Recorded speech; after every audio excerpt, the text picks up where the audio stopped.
I could encourage everyone to come in, sit down, make yourselves comfortable. And then let's shut the door at the right time. Well,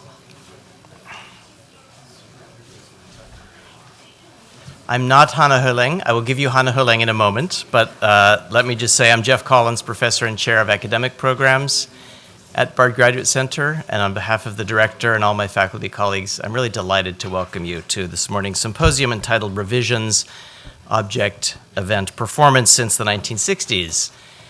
I welcome those of you who are here in this room, and I also welcome everyone who's watching live through the miracle of the internet online. And I especially welcome those scholars who've come from as far away as Scotland this morning to help us think through the issues and ideas that are on the table today.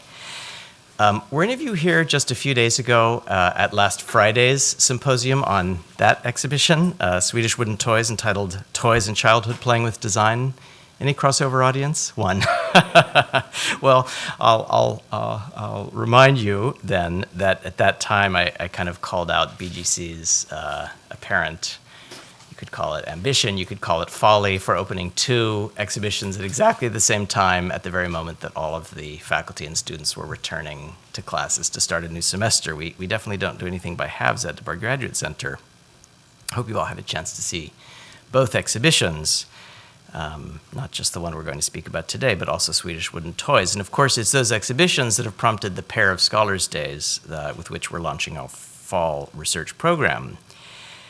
Different as those exhibitions might seem to be in tone and evidently of audience, in fact, I really can't think of any other conjunction of topics that better expresses Bard Graduate Center's comprehensive ambition to study the cultural history of the material world in all facets and all traces, obviously from highly material objects like Swedish wooden toys, and it's hard to think of a material that's more tangible and material than wood, to a highly complex and potentially dematerialized work, right, whose very existence and whose very nature as a transitory experience-based performance poses questions about where the work of creation lies, where it remains, and how, if at all, such an art object or object of any kind can be conserved, or to borrow a word from today's curator, Hannah Hölling, how it can be musealized. And those are really the topics investigated in the show, and that's some of the questions we're going to be thinking about today from varying angles. Before I introduce Hannah to chair today's events, I wanted to say a word about the two programs and initiatives that have made today possible. The first is our Focus Gallery project, and the second is our Andrew W. Mellon-funded initiative in the cultures of conservation. I think many of you have already seen the Focus Gallery next door on the fourth floor of 18. And just to explain that it was really designed, this project, to respond to what we perceived as a gap between ways of thinking in a museum context and, in an academic circle. And it was responding to something we noticed, which is that constructing arguments with material things is really a mode of scholarship that we more readily associate with curators than with academics, who often are not familiar with the challenges of making an argument in three dimensions. So we created this project really to create faculty and students who would be bilingual in both museum and academic modes of scholarly investigation. And each project, as you probably heard, proceeds with an idea that is floated by BGC faculty member, or in the case of Hannah, a visiting professor. It's developed through a series of seminars in which the students are involved really in every aspect of the show, from conception through refinement, and then aspects of its execution and interpretation. Those academic teams are then assisted by professional gallery staff, but the direction really remains with the faculty member and the students. So we hope that through those projects, one example of which you've just seen, we'll create not just better scholars, but curators who will be able to engage in new and collaborative form of curatorial scholarship. Now, the second initiative is the Cultures of Conservation is also a bridge, and it was designed to respond to a different kind of gap, namely what seemed to us a different way of thinking represented by museum conservators and professors of the human sciences on the other. And this one really begins from the premise that these two communities have a lot to share, but don't often share a common language. And this program and its associated curriculum, which Hannah Hölling really helped to inaugurate with a course entitled The Cultures of Conservation, aims in a similar way to create a new generation of scholars who can speak bilingually, both the language of the conservator and of the academic humanist. So let me tell you a bit about Hannah.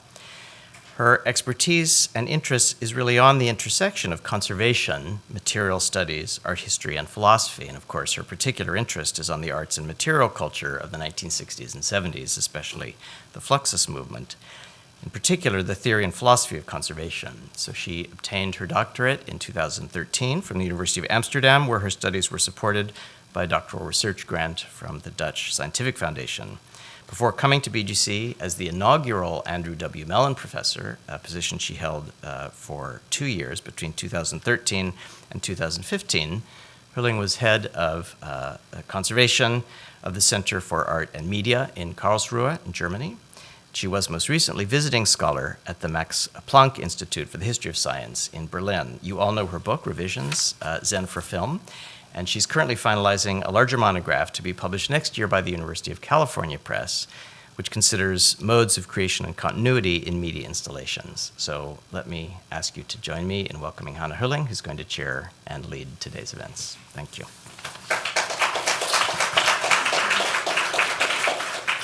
Thank you, Jeffrey, for this wonderful introduction.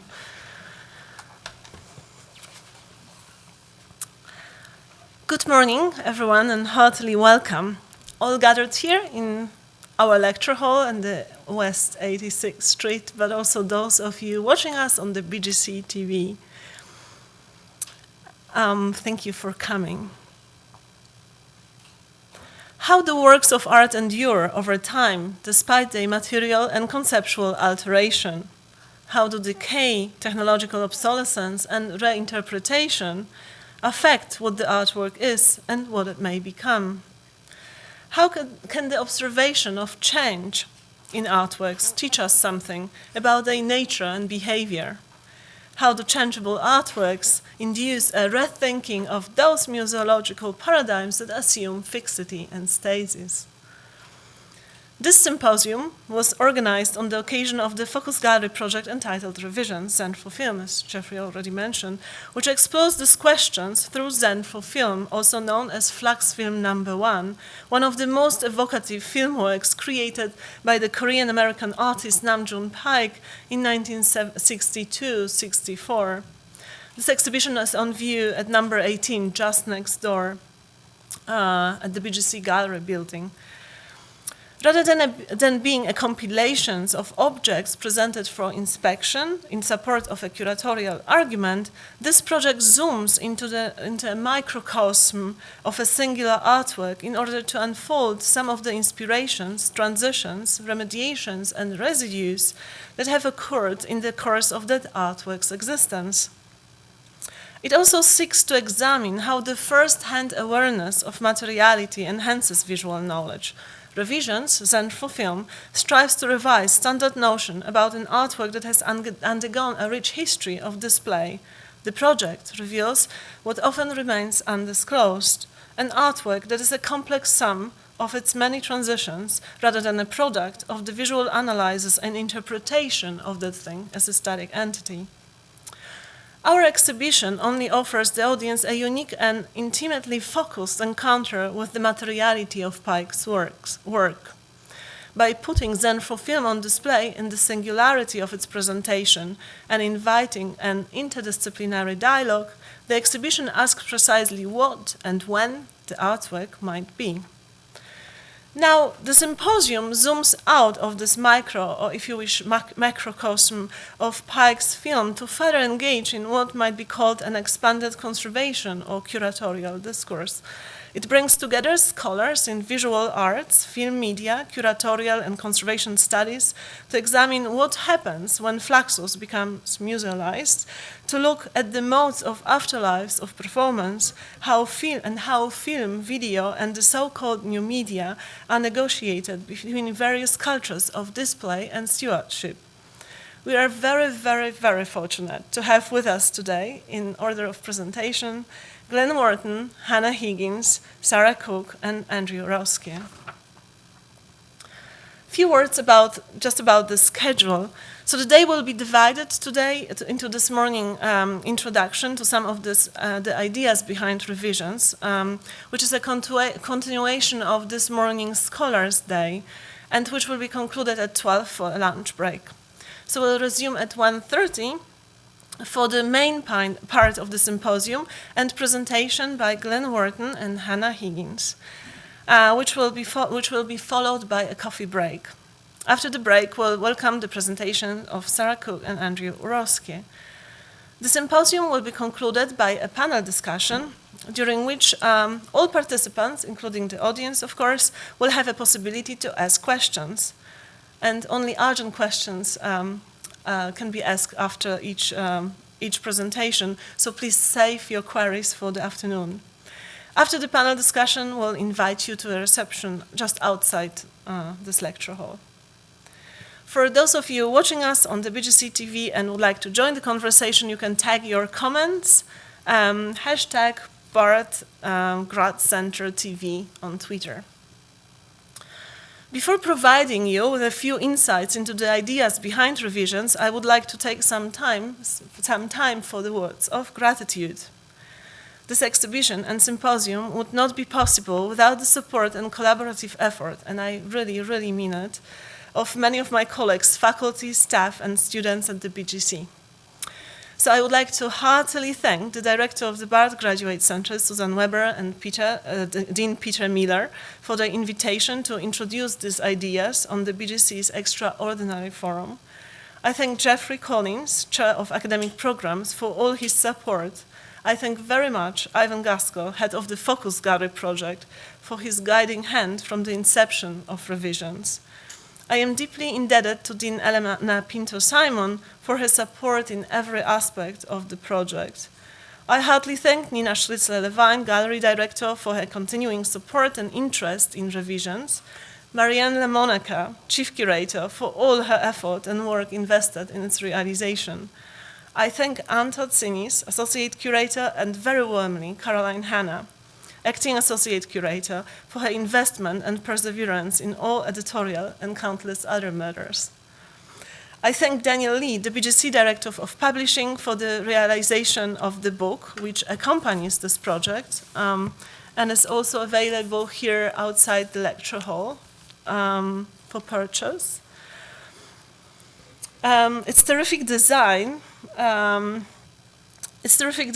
the cover being almost a sort of transposition of Zen for Film's ideas to the medium of the book, is the work of Kate David and Hugh Park. I'm so grateful for the talents invested in the project. I thank Elina Bloch for her assistance in the exhibition, in the organization, of this event, just as Rick Bally and their teams. I am indebted to talents of so many people, Ian Sullivan and his team, especially Stephen Nguyen, in all matters of exhibition design and spatial realization, Kimon Karamidas and Jesse Merandi for their help in the realization of the digital interactive, a very important and conceptually self-contained part of the project that includes works by over 30 artists brought in relation to Zen for Film and on the view in the gallery and on our website. The digital interactive was developed by Linked by Air, headed by Dan Michelson. And it's a playful engagement with the ideas of Zen for Film, translated really to a digital medium. I thank also Kate again, Hugh, and Alex Weiss-Hills for their terrific designs, and many thanks to Alexis Mucha for venturing on the stormy waters of Fluxus imagery and permissions. Thanks to Eric Edler, Keith Condon, and Laura Minsky. I thank my faculty colleagues for prolific discussions and staff. I can't name you really all, but I hope you will know how much I appreciate your friendship and support. It was a great delight and privilege to be a part of the Bard Graduate Center community over the past 2 years. Some time ago, I heard the question, Flux Film, can one study the stuff at the BGC?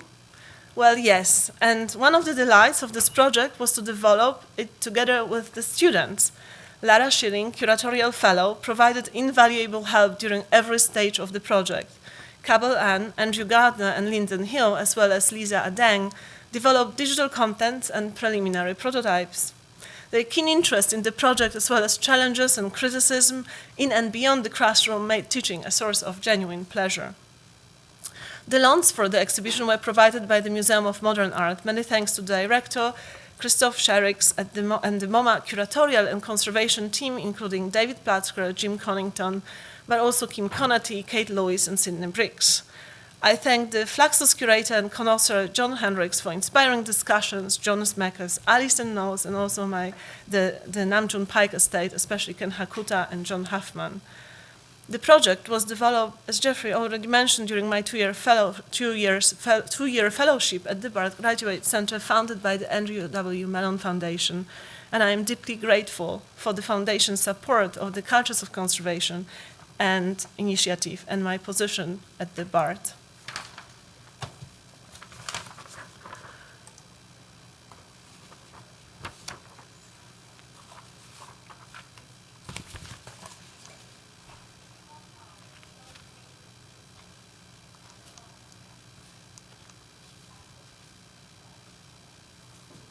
I don't know really how to move this. Let's see. In a slightly darkened gallery, I am standing in front of a wide screen that fills a rectangular wall with a proportional cinematic rectangle. The image appears to blur towards the edges, its contour soft, its corners slightly curved. The film projector clatters relentlessly, transporting a film strip through its inner mechanism, pushing its plastic body tooth by tooth through perforations, a rather monotone, yet persistently present mechanical soundtrack.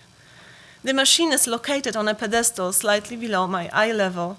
I feel the warmth it produces. The shutter interrupts the emitted light during the time the film is advanced to the next frame, unnoticeable, but somewhat palpable. The projected image is almost clear and at first sight static.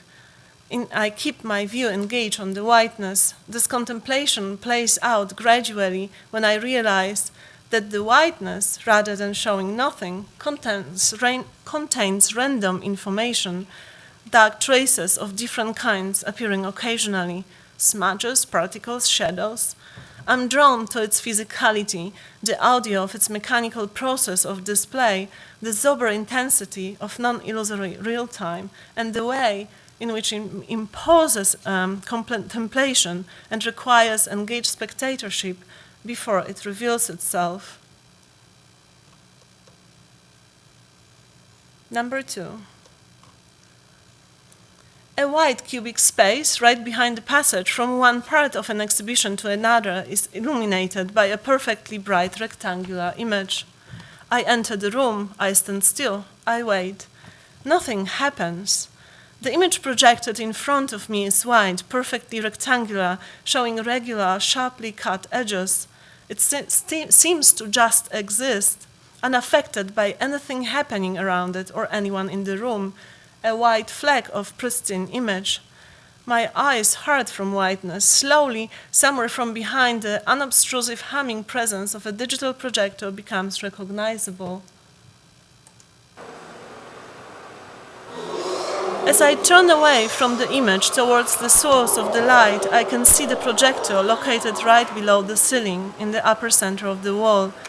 I can hear lively sounds from behind the walls, a world reserved for somewhere or something else, and I am haunted by an unfulfilled desire to hear and see more, which becomes an unbearable disruption.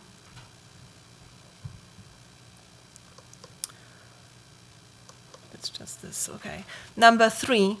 I bent over to view a round film can in a vitrine at an exhibition. The can is slightly open, concealing a roll of transparent film stock. For a while I observe it, studying its dimension and form, the stains of oxidation on the can's lid, and some traces of tape once applied. The film presented in a sealed museum vitrine is distant and deactivated. It is a potentiality rather than an actuality. Gazing at the object behind the glass, I attempt to project this film into the apparatus of my imagination and guess what it contains. What would it reveal if I were able to view it? I am trying to imagine, yet the film is still enclosed twofold in the can and in the museum vitrine, a sign of its valuable, exceptional status. I am able neither to view it nor to smell it. It is isolated from me and the surrounding exhibition, still and static, an artifact or relic, one part of an unknown whole, a stagnant remnant of an unfulfilled spectacle. What I described are three encounters with the same work, Zen for Film, created by Namjoon Paik sometime between 1962-64. Zen for Film is a prototypical Fluxus film, a found film and a ready-made, according to Fluxus George Machunas, originally a linear projection of clear 16mm leader, which was projected onto a screen. Stripped to its barest essentials, the film stock itself, Zen for Film was an anti-film which, following John Cage's idea of non-sound music, revealed nothing other than its own material qualities and the noises of a loop running endlessly through a projector. Having placed his filming opus magnum somewhere between the cultures of cinematic and visual arts, Paik put the screening of his film on display. In Zen for Film, pure electric lights meet the flatness of the screen. The artwork manifests its material qualities in the processual collecting of traces of its own projection. Zen for Film has also a character of a cinematic event which cannot be experienced two times in the same form.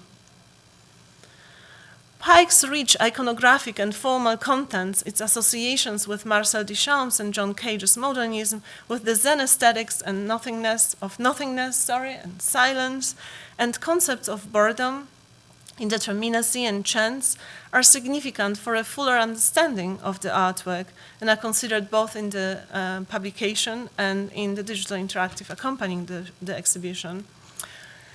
Equally important are considerations of time, the time of the beholder and the participant, time of the machine, and the time of the film as it transforms itself from the state of transparency to lesser transparency, and perhaps to opacity through the imprint of time. This imprint emphasizes the beauty of decay and transforms the deadly effects of time into a remarkable encounter with the analog medium of film. In Paik's film, the imprint of time has a positive value that inverts the relationship between transparency, which enables seeing, and the loss of transparency, which imbues what is being seen, or what is becoming less visible and more opaque, with another quality. And rather than in an instant, this dimension of seeing reveals itself in time, in duration. The mechanics of traditional film, the continuous movement of still film frames or photograms through the projector, first freezes the reality in the miniature snapshots and later animates it through the movement. The idea of arresting time in moving image was discussed by Lara Mulvey in her book Death 24 times a second from 2006.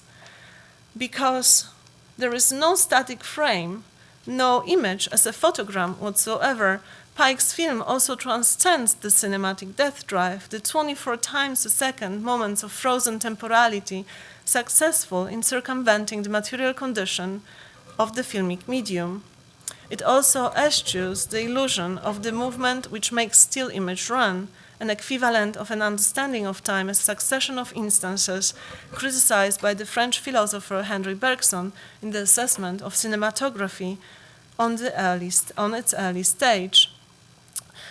But what primarily interests me in this project is the artwork's changeable nature, not only as a result of the process of the film transformation, the accumulation of trace and the process of projection, but the multiple transitions during its 50 years of existence and its changeability that bears a potential for its transmission to the future.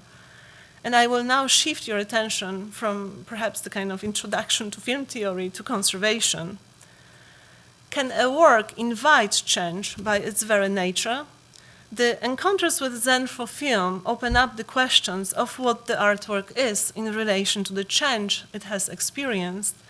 What happens to the artwork's identity if we face its presentation and conservation, an experience, an object, a projection, or a relic, or perhaps all of this simultaneously? The different modes of exhibiting Zen for Film also raise the question of how curation, as a strategy of presenting the artwork to the viewer that goes hand in hand with conservation in this case, may influence the artwork's mutability by the choice of particular technology.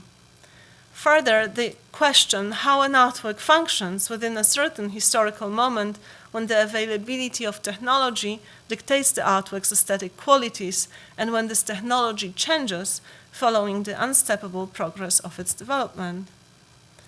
What contributes to the artwork's changeable nature is the fact that it became a part of several private and public collections worldwide.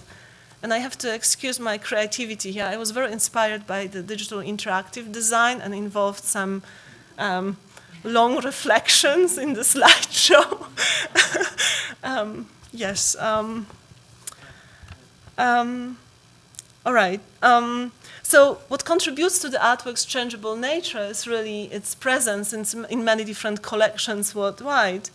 Among others, Centre Georges Pompidou in Paris, Harvard Art Museums in Cambridge, MoMA in New York, Nam June Paik Art Center in Seoul, the Walker Art Center in Minneapolis, among many others. It is also being distributed by the Electronic Art Intermix here in New York and housed by the Anthology Film Archives, both in New York.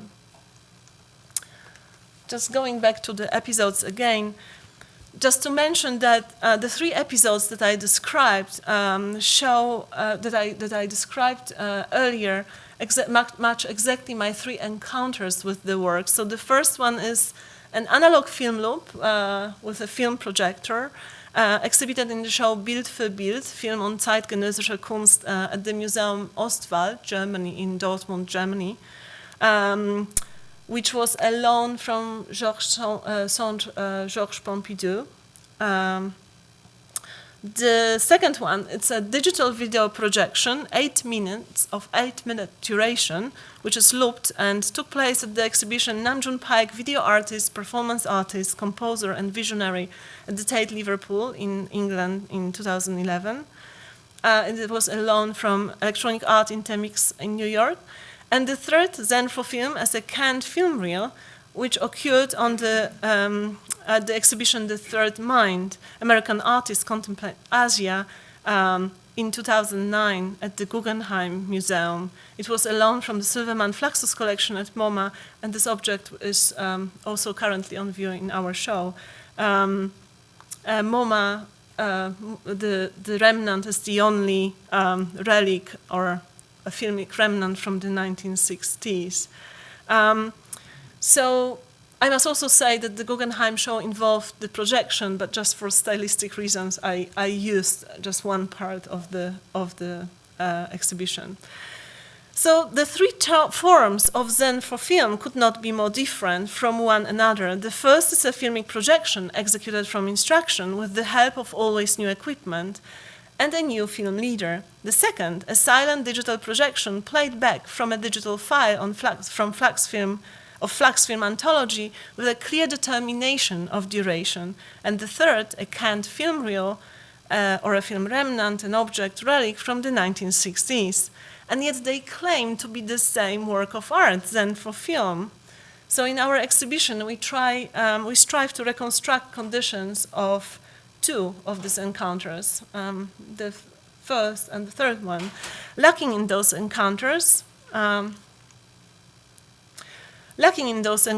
but included in the exhibition is Zen for Film in the form of the Fluxus edition, created by Machunas in 1964-65. These editions include a transparent or white box with varying by version, 1 or multiple short film strips or film leader. So, as a Fluxus edition, Zen for Film questions the unique status of a work as a projection executed from instruction, the issue of singular curatorial interpretation, and the material authenticity so significant in traditional conservation. As Zen for Film moves between formats, it loses its media specificity and acquires new meanings. From the conservation standpoint, and according to the museum's zeal to preserve objects, if we were to conserve the matter of the film leader, we would not be able to run it through the projector, which is why the film is kept in the canister as a relic. The presence of the relic demonstrates that there must always be a physical thing attached to the film's performance. But would we derelict the film if we were to run it through the projector? Would the conservation of all material aspects of an artwork not diminish its inherent vitality? Or does proper conservation of this work indeed signify keeping every film leader that contains traces? If we were to keep the initial one, if this is indeed the case with the relic, why not keep every subsequent film? Can we feed the ever-expanding archive of this work endlessly? If we decide not to keep every film leader, we run the risk of betraying the materialist ideology of conservation, the imperative of which is to preserve each element of a work. Is the presence of a relic, and to a degree also the Fluxus edition, not an evidence of the urge to keep physical objects? The consequence, of course, of which is that the relic is never being projected.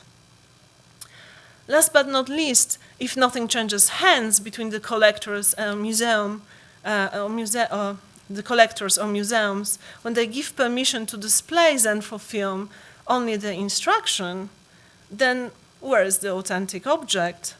And authenticity really being here one of the most significant paradigms of Western conservation and museum collecting cultures.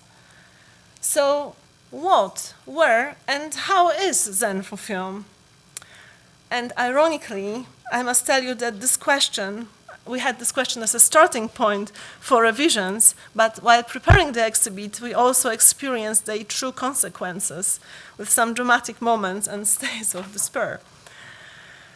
The multifold modes of existence of Zenfo film complicate traditional approaches to artworks as objects. For a considerable time, both art and conservation theories were oriented towards such unchanging, unique, and authentic object.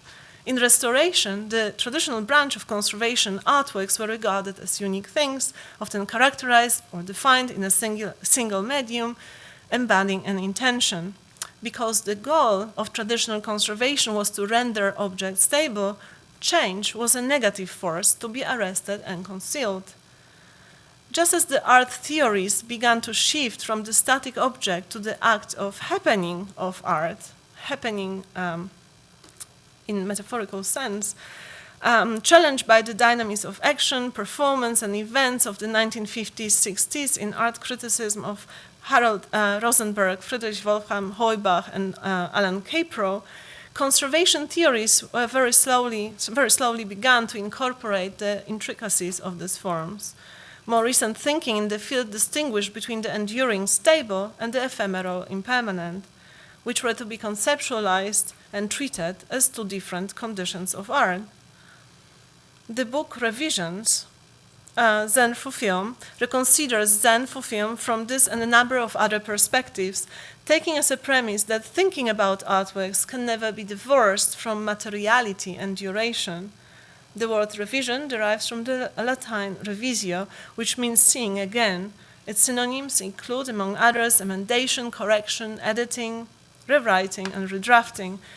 The book revisits the artwork and its worth from a wide-ranging perspectives, taking on art historical, theoretical, and philosophical strands to account for the multiplicity of interpretations, contingencies of meaning, and possibilities of change in Zenfo film. Constructing a sequence of thematically ordered chapters or revisions, I began the revisions with the encounter with Zenfo film that problematized its multifaceted existence. I then explored the ideas of nothingness, boredom, and Zen Buddhism involved in Pike's work in Revision 2.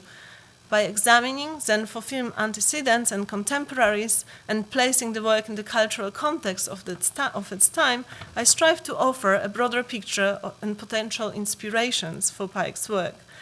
And this chapter really inspired the creation of our digital interactive. I have here 3 different slides in which the BART Graduate Center students and I sought to consider continuation of Zenfo film and the ideas involved in the work through artworks by 30 artists. I hope you can see that.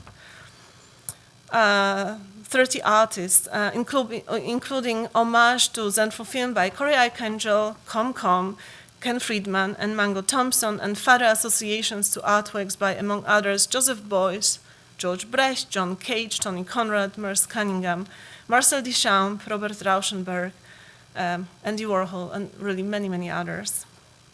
Now to return to revisions. In revision 3, I tackled the issue of cinematic time, so intriguingly destabilized by Zenfo film. The artwork's multiple existence as film, editions, and object is the focus of revision 4. In revision 5 is devoted to its museum and exhibition life and offers behind-the-scene insights into the logistics of presenting Zenfo film. Perhaps also interesting for some of us really active in museum domain or in curating or conserving objects. Revision 6 reflects on the relation between the concept and material and compares the logic of conceptualism of the 1960s with Pike's media. And from this consideration, I continue in the remaining revision 7 with an inquiry into Zenfo film's association with music, and in revision 8, consider whether musical theories, including the iterant character of performance, usage of period or new instruments, the aspects of high and low-level intention, the vehicular and artistic medium, offer an alternative to the conventional thinking about artworks. In the remaining revision 9, I test the application of Umberto Eco's open work and ask whether the notion of authorship can be sustained. I conclude with a distinction between the permanent and the ephemeral. I conclude with a proposition for understanding Zenfo film in terms of relative duration, which strives to abandon the distinction between the permanent and ephemeral and offers a different perspective of the continuation of its life. Although certainly unexhausted, the project Revisions is a celebration of the open and active character of the work, its contingencies and instabilities, and social process involved in its trajectory. Rather than focusing solely on the physical matter or object, this kind of thinking in the expanded field of conservation acknowledges the changeability of objects, which, I believe, is a condition of possibility for this media to survive. I hope that this incomprehensive conclusions spark your interest in revisions. The book, exhibition and digital interactive, which are on display through January 10th, 2016, and I am open to any questions during the panel discussion this afternoon. Thank you very much.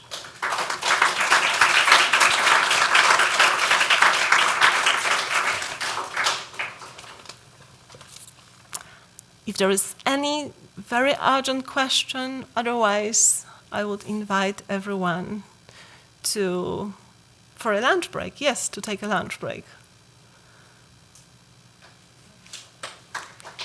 Okay, great.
or the main part of this symposium.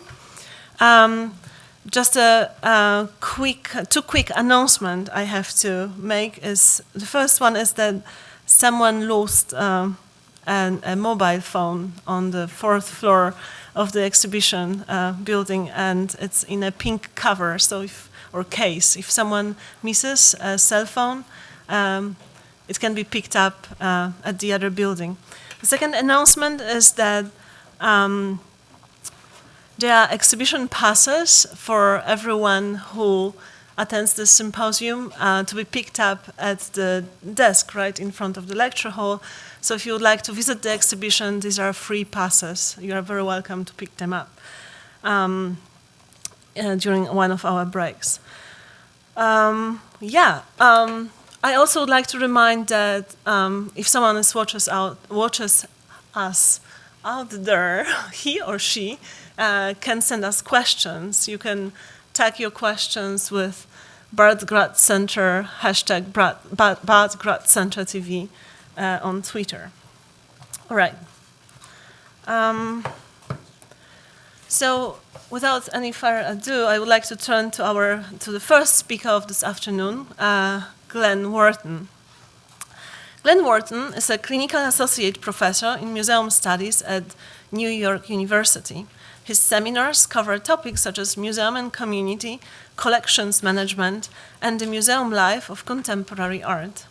From 2007 to 2013, he served as media conservator at the Museum of Modern Art in New York, where he established the time-based media conservation program for video, performance, and software-based collections.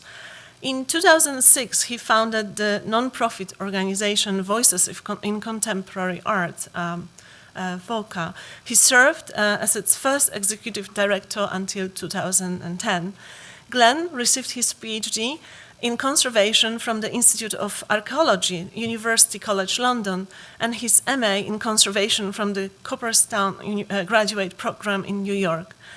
In 2012, he published a book with the University of Hawaii Press titled The Painted King, The Painted King, Art, Authenticity, and Activism in Hawaii, which presents a case for doing cultural work through conservation using community-based conservation of a sculpture of King Kamehameha as a case study.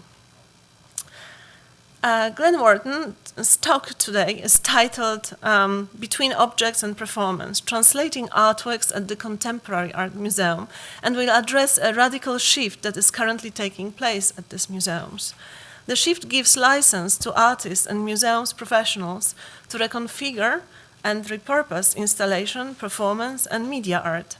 And some of these works were not originally intended to be variable in nature, but new circumstances provide impetus for altering how the public experiences them. Glenn Wharton's presentation will reference recent cases of translating older contemporary artworks and examine current conservation and curatorial practices that render these changes acceptable in the face of traditional museum ethics. Please join me in welcoming our first speaker of this afternoon, Glenn Wharton.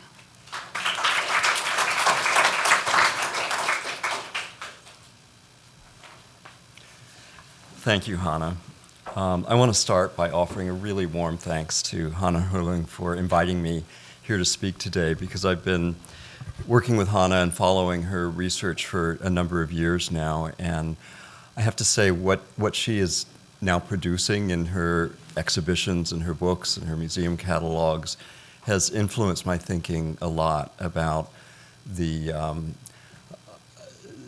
media art in museums and how it's acquired and managed, and that's sort of the theme that I'll be bringing up today.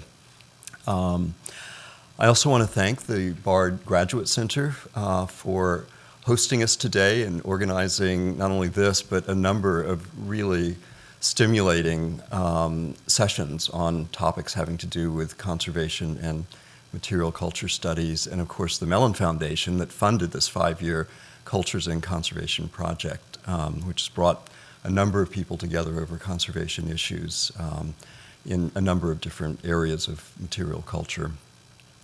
So with all that, I'd also like to thank all my MoMA colleagues. I had no idea so many of them were going to be here today. So they're going to be the sort of fact checkers, I'm afraid, because the case studies that I'll be showing are all from my work at MoMA when I was the media conservator there. So not only will I be referring to work that I did with my colleagues who are peppered around in the audience, but there's even some images of some of them. So thank you for coming, I guess. We'll see in the question and answer session. So what I want to address today is a trend that I've identified having to do with what we might call revisioning now. I was using the phrase translation or maybe even reproducing artworks in museums that were not originally meant to be revisioned or reproduced or translated. And in the end, so I'll give some case studies of what I'm talking about here, and then in the end sort of open it up to questioning why this is happening.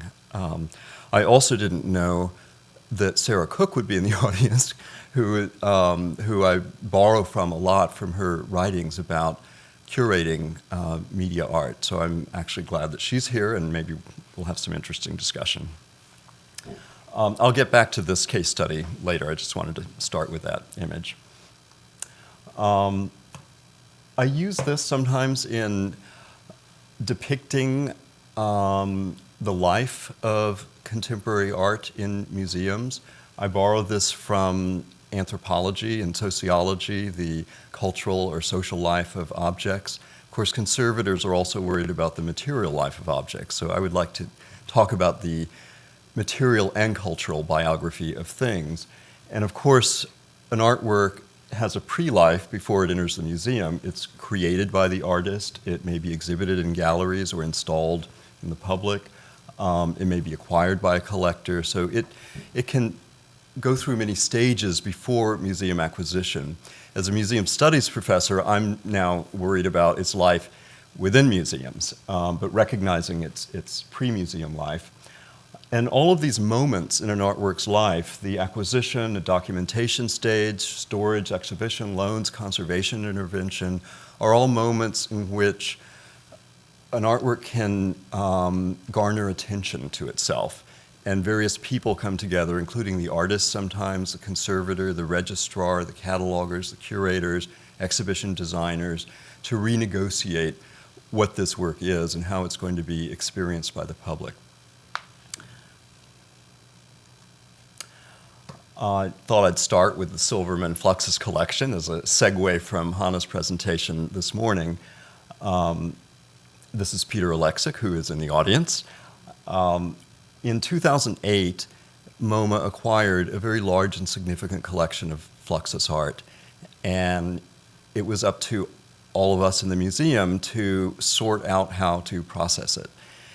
And this was one of the most confounding experiences that I had working with the curators, with Sidney Briggs, who was the registrar that we worked with, to figure out sort of what is it here, and how do you, I love this phrase, musealize works that are not intended to be collected, sort of anti-institutional works that are questioning what art is and forcing the art world to kind of question itself.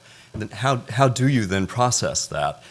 Much of the artwork were sets of instructions meant to be brought to life by people following the instructions. They were meant to be performed. Some of the works were duplicates of each other. Some of them were variations on a theme. So the museum itself had to decide what's the art. Do we enter it into the curatorial department, and if so, which one? Should some of the work that is more like documentation go into the museum archives or maybe even the library? And when it came to conservation, Peter and I started with a condition survey. That's what we do as conservators. So we looked at over 400 media elements and created a spreadsheet and entered information about each one, just visually looking at them, what the format was, what its visual condition was.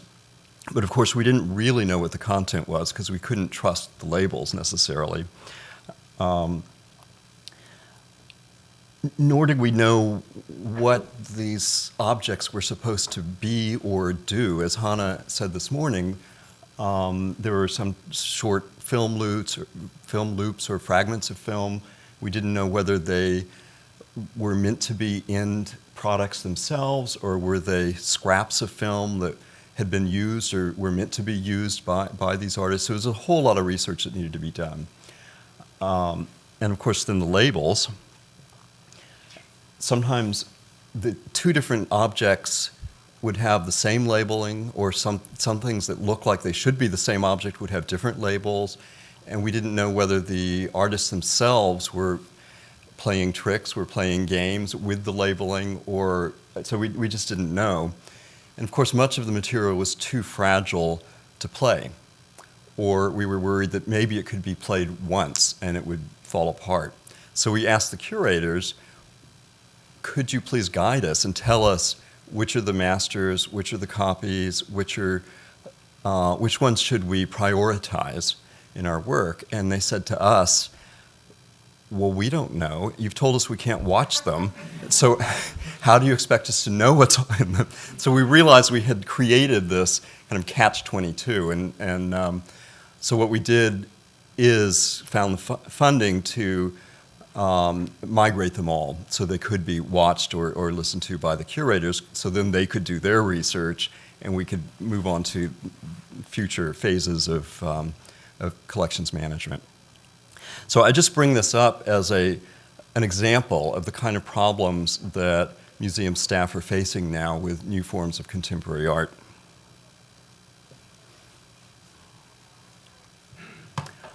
One more Fluxus example, and this is a curatorial and exhibition design question.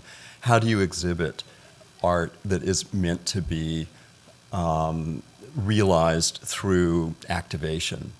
Do you put it in a plexiglass box? Are you killing it then? So I just wanted to give that example as a reminder of further complexities. I have a case study I'd like to just walk you through of a conservation treatment that I did on a Namjoon pike. This is untitled at MoMA on the left. And when I initiated my research, I soon learned that there was a very similar work of art at the Albright Knox Museum. Let's see, the formatting is a little off. So that's their artwork on the right. We began by researching it, researching the history of it. We interviewed the curator and the director of the Namjoon Pike Estate. I spoke in depth with Barbara London, who is also in the audience, about the work and her curatorial concerns. So after a number of months of research, we launched the conservation project. But first, let me try to describe it. It's a piano, an upright piano that had been modified by Pike to create a player piano. So you can see there on our right-hand side underneath the keyboard is a floppy disk player unit where you put the floppy disks in and the piano plays jazz show tunes really loud in the gallery. In addition, there's a spotlight and there's two security cameras mounted on the piano, one on the keys and one near the hammers, that are capturing live feed of the movement of the piano keys and the hammers and feeding it to some of the 15 monitors that you see stacked on top of the piano and two down on the floor. There are also two video channels that were originally shown from U-matic tapes. When MoMA acquired it, they migrated them to laser discs with the permission of the artist. So you see two laser disc players on the floor here on the left and right. So they're also sending video to some of these CRT monitors. So essentially it's a 4-channel work. Oh, and the two videos playing from the laser discs are sort of psychedelic videos in reference to John Cage. It's a tribute to John Cage.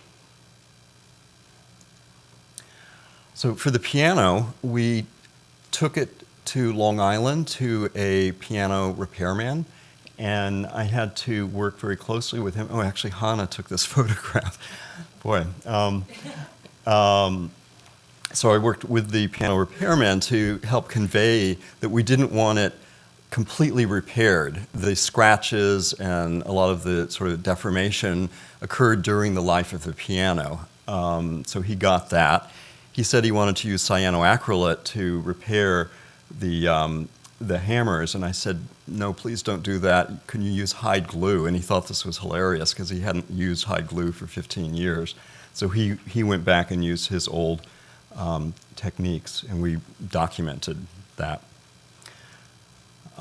We also installed the work at MoMA Queens in storage just so that we understood as an institution how it should be installed. And we documented every step of acquisition, or of installation. We also made a training video for staff with all of the electronic parts so that future staff would understand what all of the elements were, because the technology is changing so fast that already you can't purchase much of this kind of hardware in electronic supply houses. But a couple of vexing questions remain I thought I would draw your attention to, having to do with original materials and authenticity. It turned out that the piano player company was still in business, yet they were creating their new units with MP3 files. So we did decide in the end to go ahead and replace the floppy disk player with an MP3 file player. We made a decision to honor the original equipment, so we deactivated it. And as you see there on the right underneath the keyboard, we left the original floppy disk player and installed the MP3 player behind it. So it's there, but it no longer plays, which might be considered dishonest. It might be considered honoring the original history, the technical history of the work. And after installation, you can see we've kept the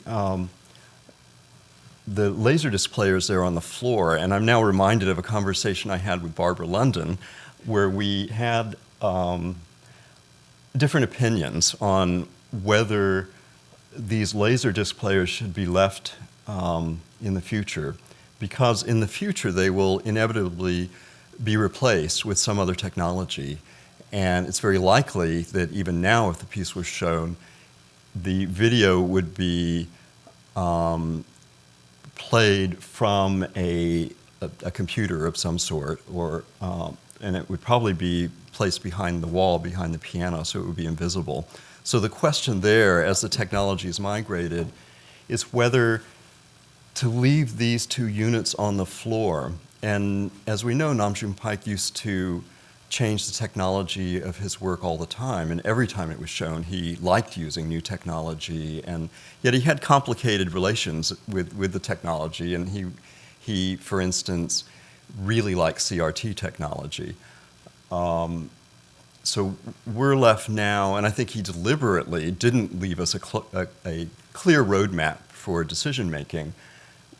What I had suggested was we could leave them on the floor and put little green LED lights on them to make it look like they were operative. And Barbara, she'll correct me if I'm wrong, but I think, as I remember, she said, but our public is too smart. They would know that they aren't being used. So we had this discussion about whether we should just get rid of them, whether we should put new equipment there. The larger question is, do we freeze the technology at the moment the artist died, or in his spirit keep changing the work in each time it's exhibited? And I put this in just because it really sort of carries on from the presentation that Hannah gave us this morning with Zen for Film. And just back to the original image, this is Andres Jaque, Ikea Disobedience. It's an architectural performance in the artist's terms. What he does, it's social process art. So when he came to MoMA, it was installed out at Queens at PS1, he went through a very lengthy process of putting out a call, I think using Craigslist, to people who had bought products from IKEA and altered their function. So they were using these products for other purposes than they were originally intended. And so people, wrote back and said, yes, I'm doing this, I'm doing this. So he and his team selected a group of people that had altered these products to come in and be part of the exhibition. So they are there performing their altered IKEA products. And when I interviewed him, he described this process, and he said that you need, wherever it's exhibited, you need to find people that have altered IKEA products, in their own ways from that community. I did ask him what happens when IKEA goes out of business. So a number of questions, once a work is institutionalized in a museum, have to be asked about the long-term viability of the work and the variability or interpretive authority that the artist is handing over to the museum. I wondered whether museum staff could do it, for instance, or do we need to bring him or his staff in every time it's installed, and then what happens, of course, when he's no longer alive. I'm only using this example to set the stage for this other kind of work that I've witnessed and that I'm somewhat troubled by. The reconstitution of earlier works where the artist didn't, at the moment of acquisition, say that it should be reconstituted or revised every time it's shown. This is a Bruce Nauman Think at MoMA. It's a 2-channel work on CRT monitors. They rest on a metal shelf. And originally, again, these two video channels played off of pneumatic tapes, but once again, they were migrated to Laserdiscs. So those are actually Laserdisc players there. And the empty containers for the Laserdiscs are, actually those, I think they are Laserdisc players. Sydney could correct me. Are left on top. The wires are hanging down. So this is how it's always been shown. I would call this a media sculpture. And in, I think it was 2008, we were asked to prepare the work for loan for the Bruce Nauman Pavilion at the Venice Biennale. And as I remember, Sydney and I went out to the Queen's Warehouse. We looked at the cart and examined it and decided, yes, that could travel. So we sent that information to the curator. I was asked to manage the digitization of the files so that they could be sent on a hard drive. And the word came back that the curator that the artist was working with had decided not to show it this way at all. And they just wanted to show it on 2 flat LCD screens on a wall. And we questioned whether this was the same work, and they said, yes, it was. So it went out that way, and this is the way it appeared at the Venice Biennale. These are 2 different images. That's at the end of a hall, and that's a close-up of the way it looked. The 2 black elements are speakers on either side of the flat-screen monitors. So this is the before and after, as it were. I was troubled by this as a conservator, and I did have the opportunity to interview the artist with another curator at MoMA the following year in 2010 about another work that we'd acquired, and I asked him about the difference and how he felt about it. And at first he wasn't focusing on our questions, but we showed him an image of another work in MoMA's collection and asked if we could show that work on a flat screen. And he said, well, no, because it moves around in the gallery, and it's very three-dimensional, and it's to be experienced that way. So then we got back to Think, and he said, well, no, what's important here with this work is my head bouncing up and down inversely, screaming, think, think, think. The CRT monitors, the cart, that's just what I had in the studio at the time when I made it. This is 16 years later, and so I questioned, does an artist have a right to come back 16 years later and significantly alter a work? But at least I had the justification. I understood what was important to him about this work. It was about the images. It wasn't about the equipment. And I'll get back to this, but let me just show you the other example. This is a case. Valley Export is a performance media artist. Back in 1967-68, she performed this work, Abstract Film #1, in a number of different situations with different people. Sometimes other people would assist her or even perform the work. The way it was performed is that a mirror was held up and a liquid was poured over the front of the mirror so that a band of liquid would come down and sort of shimmer as it would come down. A 16 millimeter film projector the light would be projected without film in it on the mirror, and the reflected image from the mirror on the opposite wall would sort of capture the mirror with sort of rippling liquid coming down, and it would look like film leader, very much like Zen for Film, in fact, as part of her expanded cinema experience that she was doing at the time. Well, one of our curators approached her in 2010 about translating this performance into an installation so that MoMA could acquire it. And she agreed, so they worked together. It was installed in her studio in Vienna and approved by the curator and then shipped to New York. This is an image of a drawing. This was one of the ways it had been shown before. This is what we received, the floor plans for the new installation that we were going to acquire. So that's it. I've got a better image later. We tried to install it and we couldn't get it to work.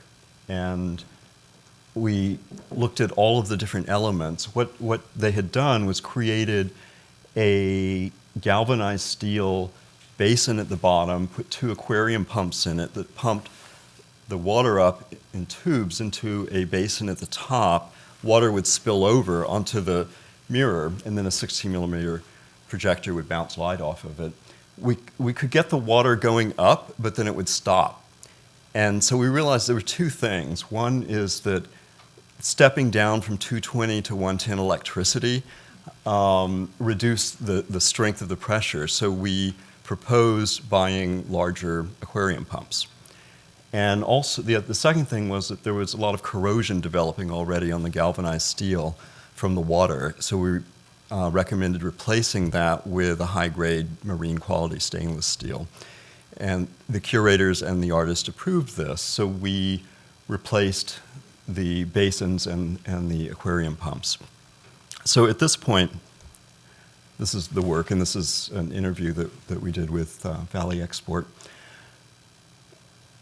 The performance had been translated into an installation. It arrived at the museum, and we had replaced some of the integral elements of the work to make it functionable in the museum. And again, I asked her, the interview was about how to exhibit it, her thoughts about variability and so on. And I did ask her about this translation process, and she made it very clear that this is not the same work. This is a translation of the work, even though it has the same title. And so this was, once again, a curatorially driven alteration of an earlier work of art. And I just want to stop now and reflect on this a little bit. I've thought a lot about this since leaving MoMA, and my current research is on current practices in museums with new forms of contemporary art. And I'm troubled by it, but I'm also okay with it. And I'm troubled by it because as a conservator, I was trained in minimal intervention. I was trained to honor the authenticity of the original work of art, and yet I became accustomed to working with artists and curators to rework, translate, reconstruct, reactivate works that are meant to be variable. So I'm used to it now, and I can understand. Of course, the artist is still alive. It's the same person. And why can't they rework their works even after they've been acquired by museums? I think about the role of the curator here. Of course, unlike conservators, the curator's role is to create new exhibitions, to acquire new works of art. And so they, I think, just professionally would have a different stance or point of view on this reworking of older works of art. And of course, the role of the artist, some of them, are very much concerned about the integrity of the original artwork, yet some of them have moved on. They're asking different questions, and they're very interested in revisiting their older works and bringing new life to them. So I'd just like to end by saying I'm troubled by this. I'm not altogether against it, but I think it's very, very interesting, and I think we do need to ask these questions and have a public discussion about reworking of older contemporary arts in the museum, why we're doing it, and is it a good thing? Do we have a minute for a question? Or? 5 minutes. Oh, we do? Okay. So I tried to rush through that so that we could have a little bit of a discussion. There's a question back there. I have a question. Have you been in a situation where there was not agreement between the curator and the artist? So a number of years ago when we did a Sheila Hicks exhibition here, we wanted to borrow a piece from MoMA, a big weaving, and the color had faded. And the artist still wanted it in the exhibition, and she even suggested that we turn it around and show the other side. And we got an absolute unequivocal no on the loan from MoMA because they thought that it was in a condition that wasn't acceptable for exhibition anymore. And there was a serious kind of discord between the artist. I have seen this. So I'm just wondering, when you acquire a work, does it officially become, and does the artist know that it officially becomes the property of MoMA, and do you work out these kinds of things? Best practice is yes. The artist is always right when they create a work of art. They can create anything and call it art. It may not be recognized by the art world as art, but they certainly have the right to create what they want. They give up some of those rights at the moment of acquisition. Those rights are spelled out in a contract. They can be orally communicated, and to some extent they're defined by law. The Visual Artists' Rights Act deliberately excludes all media art, so it's not a question here, unfortunately. But yes, so rights have to be negotiated at the moment of acquisition, and I would say that yes, best practice is to try to think about everything at that moment. Have an artist interview, have the artist fill out questionnaires, and really discuss not only variability, but what happens if we can't show it on this equipment anymore, or what happens if we show it, can we show it outside, or can we project it against the facade of our building. The museum, the artist at that moment is in their most powerful position before acquisition or during the acquisition process. The museum also is in a position of power. The moment the check is written and the contract is signed, things change. And the artist doesn't have the right anymore to completely alter their works. Having said that, my experience in museums is that museum staff bend over backwards to accommodate artists' interests. And in both of these cases, the work could still be shown the way it was originally created. In fact, Valley Export during the interview said, you can perform it if you want. I said, really? MoMA can actually perform the work the way it was done in 67, 68? She said, yeah. But you can't use this equipment. You have to get another 60mm projector and a different mirror. And of course, the Bruce Nauman media sculpture can still be shown the way it always was. So in fact, maybe these are just versions, experiments, a conversation with the original manifestation. And yeah, so in my experience, museums try very hard to accommodate artists' interests. Yes? How do you envision Pike's Untitled in future, mainly talking about the CRTs because they will die at some point in time? How do you envision that? Well, we did buy 2 sets of backup CRTs, so hopefully it will have a long life.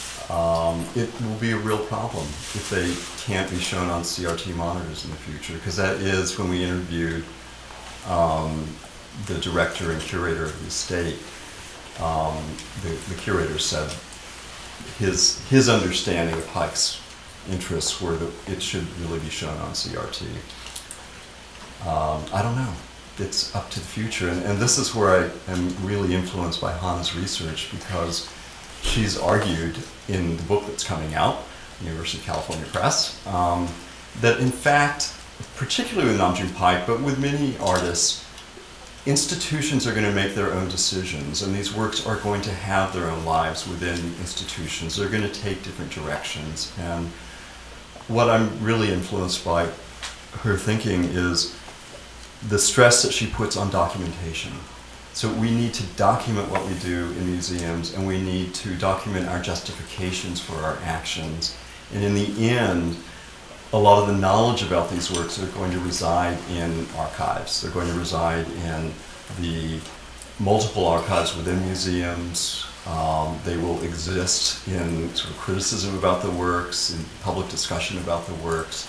So to really understand the work, it's not just experiencing it one time in the gallery, but it's accessing the archive and understanding what it has been, what it could be in the future, and what it probably shouldn't be in the future. Should I stop? Okay. Thank you. Thank you. Thank you so much for this wonderful presentation. Now we move, to stay on time, we move, and again we can ask questions during the panel discussion this afternoon, so please just save your questions for later for them as well. From this topic of translating artworks at the Contemporary Art Museum, we now move to the reperformance, a typology, a presentation by Hannah Higgins. Professor Hannah Higgins has been teaching at the University of Illinois, Chicago since 1994. Her research and course topics examine 20th century avant-garde with a specific interest in Dadaism, Surrealism, Fluxus, happening, performance art, food art, and early computer art. Her books and articles argue for the humanistic value of multimodal aesthetic experiences. Hannah Higgins is solo author of Fluxus Experience, which came out of the University of California Press in 2010, was very influential for really generations of scholars in Fluxus, and the Grid book from MIT that came out from the MIT Press in 2009. She was also a co-editor with Douglas Kahn of Mainframe Experimentalism, Early Computing, and the Foundations of Digital Art, which came out of the University of California Press just 3 years ago in 2012. She has received the UIC University Scholar Award, DAAD, Getty and Phillips Collection Fellowships, and is co-executor of the estate of the Higgins and the Something Else Press. Today, Hannah Higgins will present us with a paper titled Reperformance, a Typology, which, as the title suggests, addresses the complexities involved in reperforming artworks.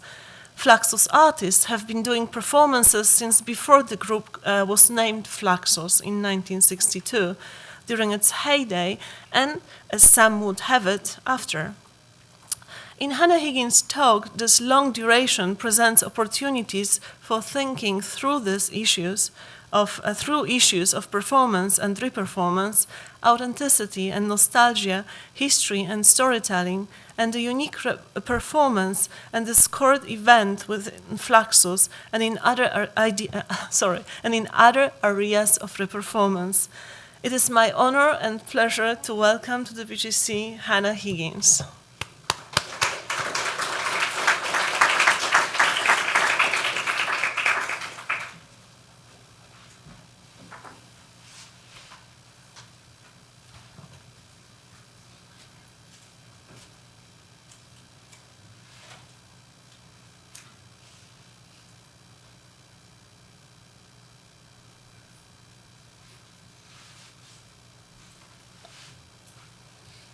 Thank you to everyone, and especially Hannah Hurling.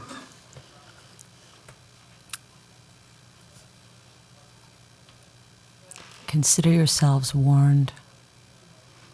An assembly of zombies, the living dead, ghosts, avatars, and possessed peoples has taken over where the live bodies of artists took their proud place as performers, bravely occupying galleries and museums, which had hitherto entombed the no longer living art objects of the ages. An early sighting appeared to a group of historically minded and eager supplicants at a short history of performance, part 1, at the appropriately Gothic Whitechapel Gallery in London in 2002, an event that marked the beginning of these hauntings.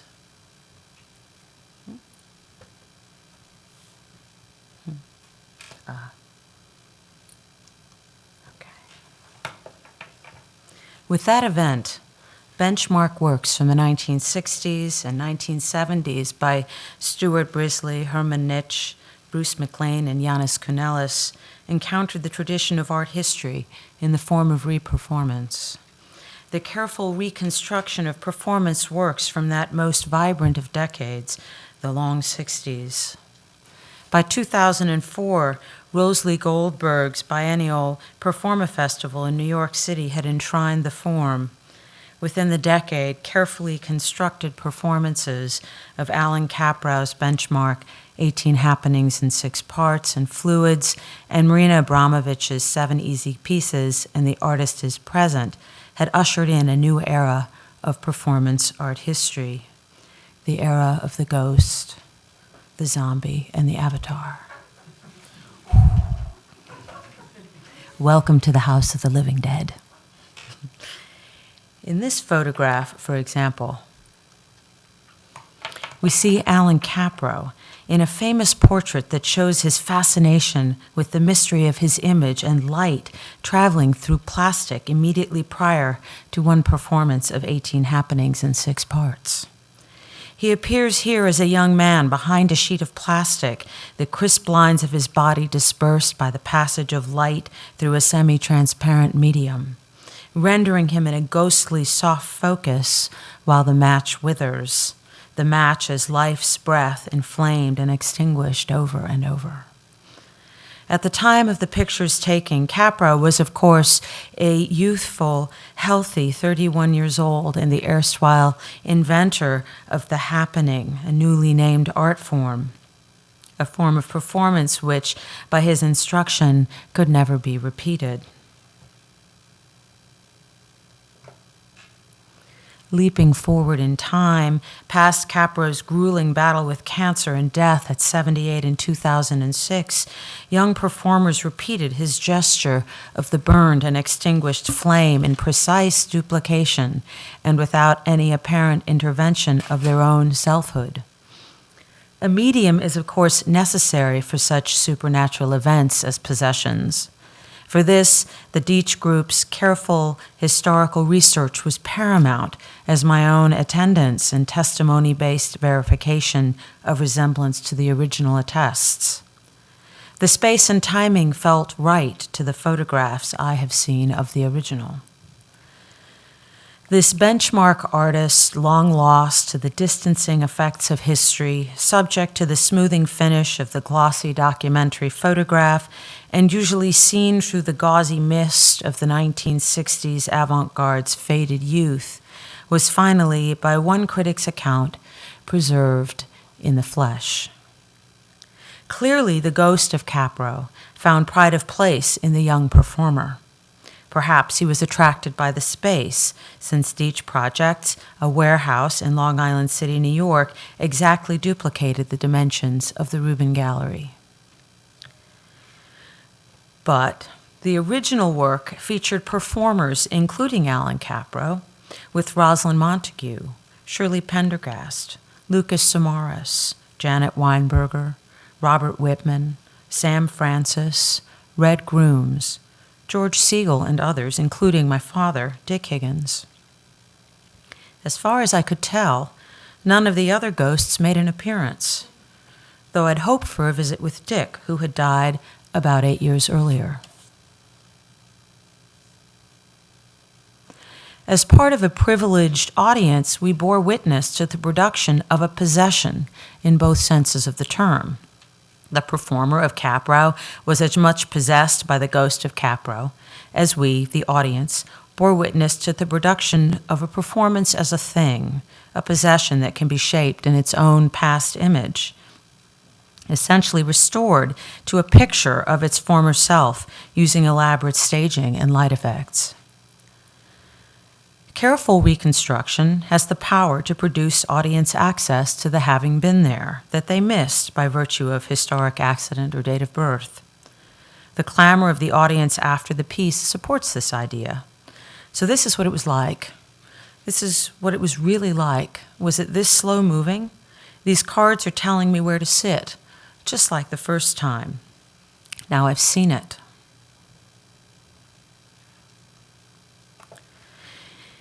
In the intervening years, the frequency of Capro's ghost's appearance picked up pace. Capro appeared 5 times, from April 22nd to April 26, 2008, at Lace in Los Angeles, amid plastic sheets and folding chairs that carefully set the tone for his appearance. As in all seances, an important artifact of the deceased was required to invite his appearance and to add the gloss of authenticity to the seance.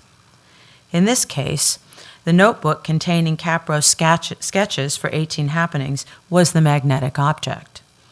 The book is a testimonial to the personalizing effects of decision-making, to the facial expressions of performers and artists, to scalable drawings that include visitors then and now, and to the sense that each page bears the marks of a human soul at work.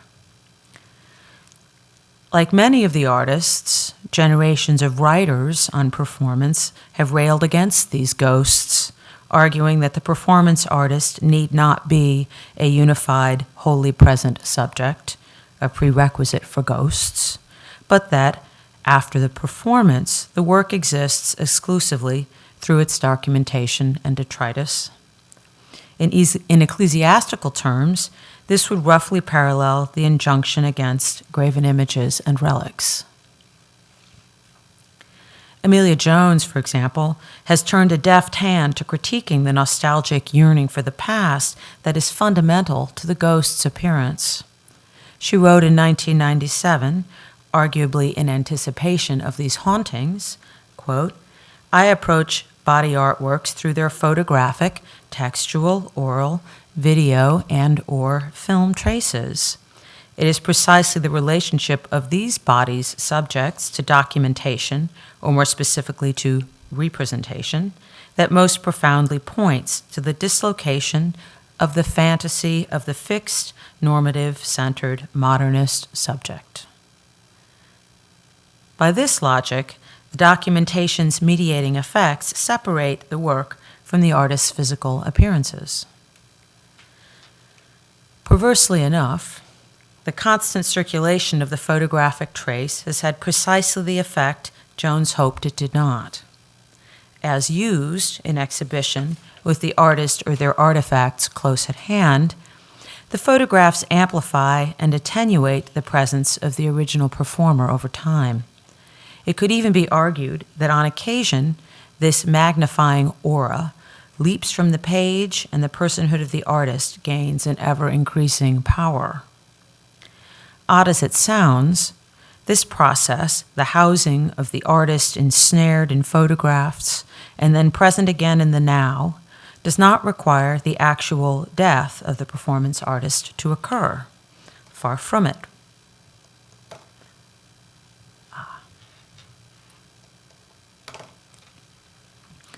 As the archival traces of performance have entered museums, reperformance has become a potent tool in conferring added value to the archive and imbuing the space with the impregnating aura of the artist's emerging ghost.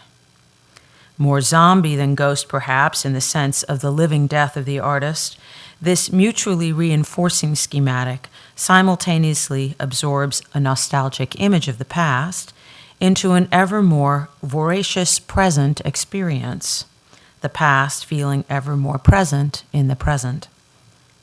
The photo, the historic documentation, and the live person produce a heady experiential cocktail that, following the analogy with extreme sport, could be called the extreme now. Indeed, if the artist is sick or aging, this formation could also be said to evoke futurity, the artist's future death encased meaningfully and bodily in the present by way of the viewer's hyper-awareness of time's flow. As this artist said of her high-risk performances in the past, "I was prepared to die." End quote. Carrie Lambert Beatty's candid critique of the artist as present demonstrates as much. After describing the resonance between the historic images and performances in the exhibition, Lambert Beatty ends with the following observation. Abramovich is a brilliant artist, an electrifying performer, and an art historical legend. Must she be both martyr and superstar as well? End quote. Carefully framed to avoid interactions with the artist as a flesh and blood everyday person, the quasi-religious formality of the performance yielded a hushed quiet, the reverential awe of martyrdom. The audience waited in rapt attention for their time with this martyred superstar. The use of the word martyr here is no accident. Living like this, in a red sleeve as still as the plain table and chair whose right angles mirror her own, for a religious cause, in this case the service of timeless narratives regarding the eternal value of art, even and especially performance art. Instead of worrying for her safety or extending oneself to defend her, as accounts of her historic work where she was crowded out, cut, or burned describe, this time the living artist was systematically bracketed from the audience experience by virtue of a certain formality and a wealth of documentation, which essentially function here as transfer objects for a zombie impregnated by the image of her former self.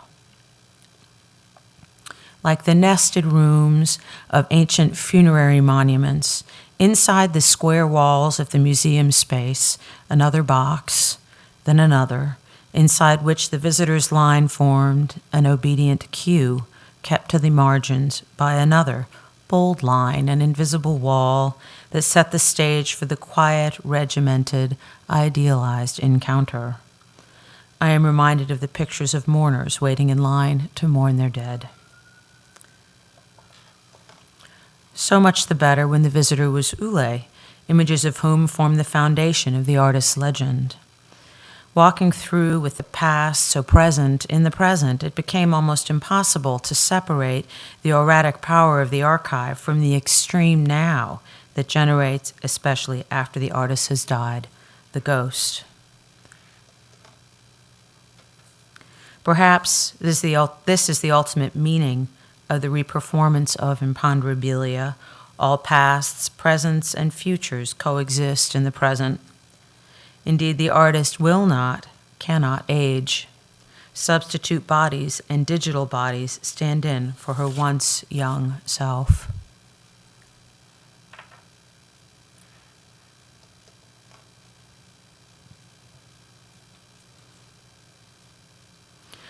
This untimely production of ghosts is in no way unique to the art world.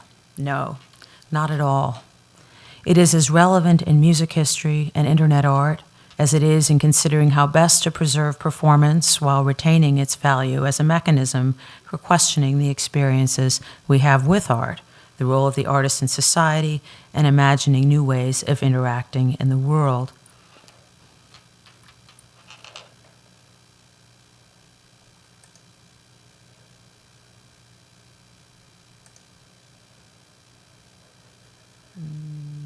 I have audio, right? Do I have audio? Okay. I don't think so. What would have been Glenn Gould's 74th birthday, some 25 years after his death, marked instead a second birthday as a ghost of his 23-year-old self. Famous for his 1955 recording of Bach's Goldberg Variations, the Yamaha company produced a disc for their disc Glenn would have clavier. loved nothing better than to give live concerts without having to be there. And we make that possible. I couldn't resist. I know that's a cheap shot. Let's see, how can I... Okay, get back to my PowerPoint.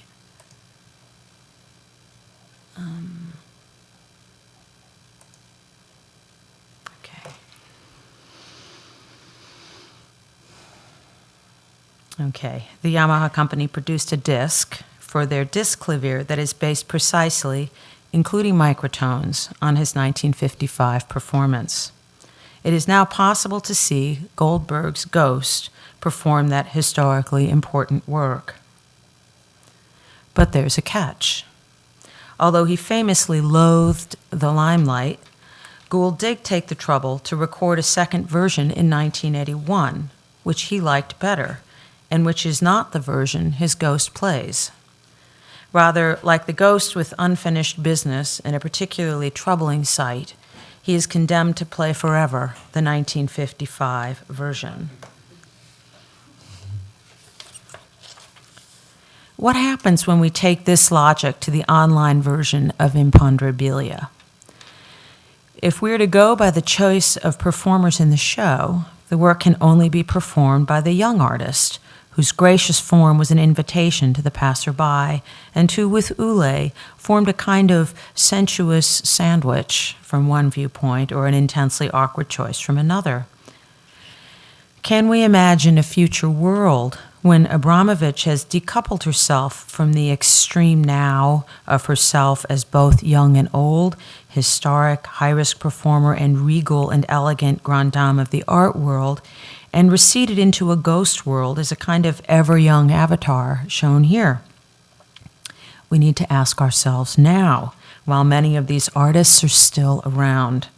And if this is the best choice for performance, whose value lies in what it teaches us about encountering the world afresh in our bodies, our now bodies, right now.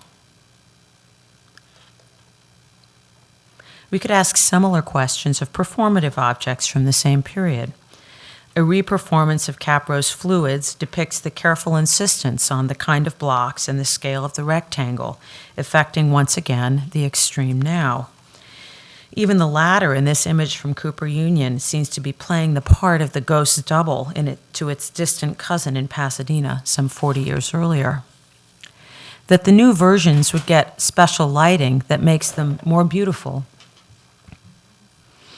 than the original seems to augur poorly for the form. As in the MoMA performances, it's like giving a facelift to a corpse. It looks better, but lacks life.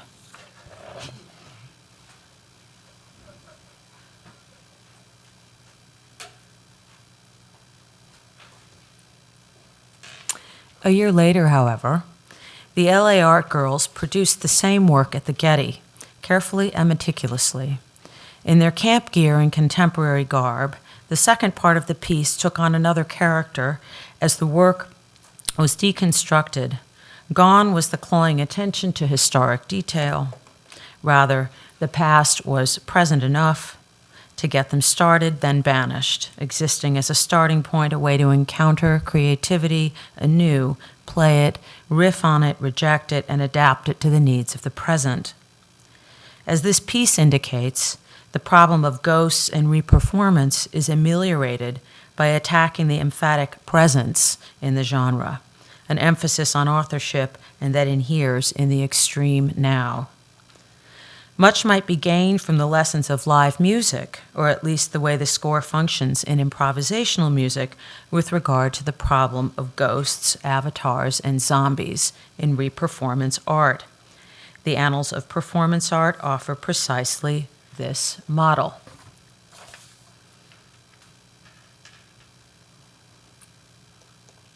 Okay. The type of performance score shown here, called events and invented by George Brecht in John Cage's famous 1958 class in experimental composition at the New School, was intended to be executed simply and repeatedly. In some ways, they are extractions of elements of Cage's music, as shown here. Those of you in the back can't see, I've isolated a little piece from Cage's water music that says pour water from one receptacle to another and back again. So it's a little bit like Brecht's score.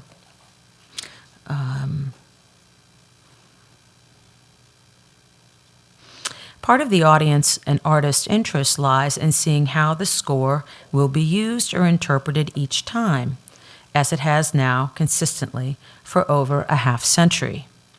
Adjustment and interpretation are intrinsic to the event structure. This actually reminds me a lot of what Hannah Hurling was doing this morning with the Zen for Film. Especially given that Fluxus events appeared first in a classroom, it comes as no surprise that they've been used repeatedly in classrooms for decades. As long as the structure remains minimal, the material simple, and the performer's attitude affectless, as opposed to acting the artistic historic self, the work can be performed any number of ways. The upper right-hand image here is from a classroom in New York in 2013, with many kinds of containers and repeated durations. Brecht's strip music has been performed atop a ladder, at a sink, on a table, and in the miniature performances of Ben Patterson with an eyedropper. The fact that the event is scored suggests a variety of possible encounters, both in the presence and absent of the artist. This is why event scores could be and were published as cards in newsletters and in magazines, and also why they continue to be so. Far from opening up the score to any and all manner of interpretation, this view of events suggests a mediated attention simultaneously to the past and present. Instead of an extreme now, with its parade of ghosts, zombies, and avatars, the event remains open to reinterpretation. No reperformance here, just performance, impure and not so simple. Following his death, Cage was very successful in not ghosting about, despite his important legacy. There is a great deal of openness in how his work is performed, even as careful scholars defend original versions. Indeed, his posthumous retrospective, Roly Holy Over, incorporated the work of others and was constantly rehung. No boring seances, no overdetermination of one version of the story, no ghost speaking, no extreme now. Ironically enough, given the problems I had with the Abramovich show at the same museum, during the Yoko Ono show this summer, audience members were invited to get into the bag of her famous bag piece. I have a little clip here from Blake Gopnik's review. Bracketing out the noise and people of the museum, encountering the quiet of life in the bag, literally put the audience member of today into an experience of the work, both at the sensory level of the past bag occupants, but equally and arguably more importantly, as they trade places with the erstwhile performers of the work. The first artist using reperformance outside the generation of artists covered here was probably Tania Bruguera, whose 1985 work, Tribute to Anna Mendieta, was largely unknown until 2010. By her account, the early performances of the piece were performed in Cuba at Fototeca de Cuba to bring, quote, to bring Anna back to Cuba, from whose cultural memory the state was trying to erase her. admirable goals notwithstanding, the careful mimicry of these early works effects a haunting at worst, since Mendieta is dead, or possession at best, since Bruguera took the part of Mendieta in the work. Significantly, in 1996, she destroyed virtually every trace of the series after a final performance at the Institute of International Visual Art in London, a gesture that emphasized the core conflict of the work with regard to the artist's presence. By the time of her retrospective at SUNY Purchase in 2010, she had turned the practice of substituting other bodies for her own. She had turned to the practice of substituting other bodies for her own in the presentation of her historic performances, effectively critiquing her own earlier position with regard to the role presence was playing in the phenomenon of reperformance. Enacted by someone else, and minus the omnipresence of historic photographs next to these bodies, the earlier work became a score or point of origin designed to be interpreted anew for subsequent performances. In his review of the show, amusingly titled "The Artist is Absent," since the Abramovich show was happening at the same time, Argentine critic Daniel Quiles described the show as enacting, quote, a de-individualization of performance as biography, end quote, since Bruguera substituted other bodies for her own and enabled them, crucially, to reinterpret her works. Most presciently for today's discussion, in Totlin's Whisper No. 6, people could come to a podium and speak for 1 minute on anything. Performed in Havana in 2009, the first version of the piece invited audience members to speak about anything at an open microphone for 1 minute. They would be escorted to and from the microphone by people dressed in military garb, and during their speech, a dove would be placed on their shoulder, a parody of the trained doves that landed on Fidel Castro's shoulder in a historic 1959 speech. The mechanics of the work, its time limits, and the escorts and dove effectively parodied the limits of speech in Cuba, and the piece was shut down after 1 minute. The work functioned very differently at the Neuberger, however, where speakers were likewise brought to the stage by actors in military uniform, and which included the doves. Not surprisingly, in a society as apparently open as ours, but where self-censorship rules the day, there was very little to say, and no one took to the microphone. Bruguera returned to Cuba in December of 2014 to re-perform the work at the Plaza of the Revolution in order to draw attention to the oppression of the Cuban people in light of historic changes that month between the governments of Cuba and the U.S. She was arrested, and the work, or rather the widespread distribution of the score as a stable instruction in changing environments, became an international cause as Bruguera's friends sought to get her and the group of dissidents caught up in the sweep out of jail. Bruguera remains in Cuba because she is not guaranteed re-entry. This is, to my mind, re-performance, or rather performance, at its best, and only incidentally because it has become associated with the broader cause of human rights. The artist may be present, to be sure, but can also be absent. The score is set, its contexts, what it does to its world, to the people that cross its path, experience it, resist it, love it, hate it, but most importantly, embody it, changes over time. We do well to remember what is arguably the strongest message in the best art performance. Whether in body, mind, by place, space, or in the handling of things, you can't step in the same river twice. Thank you.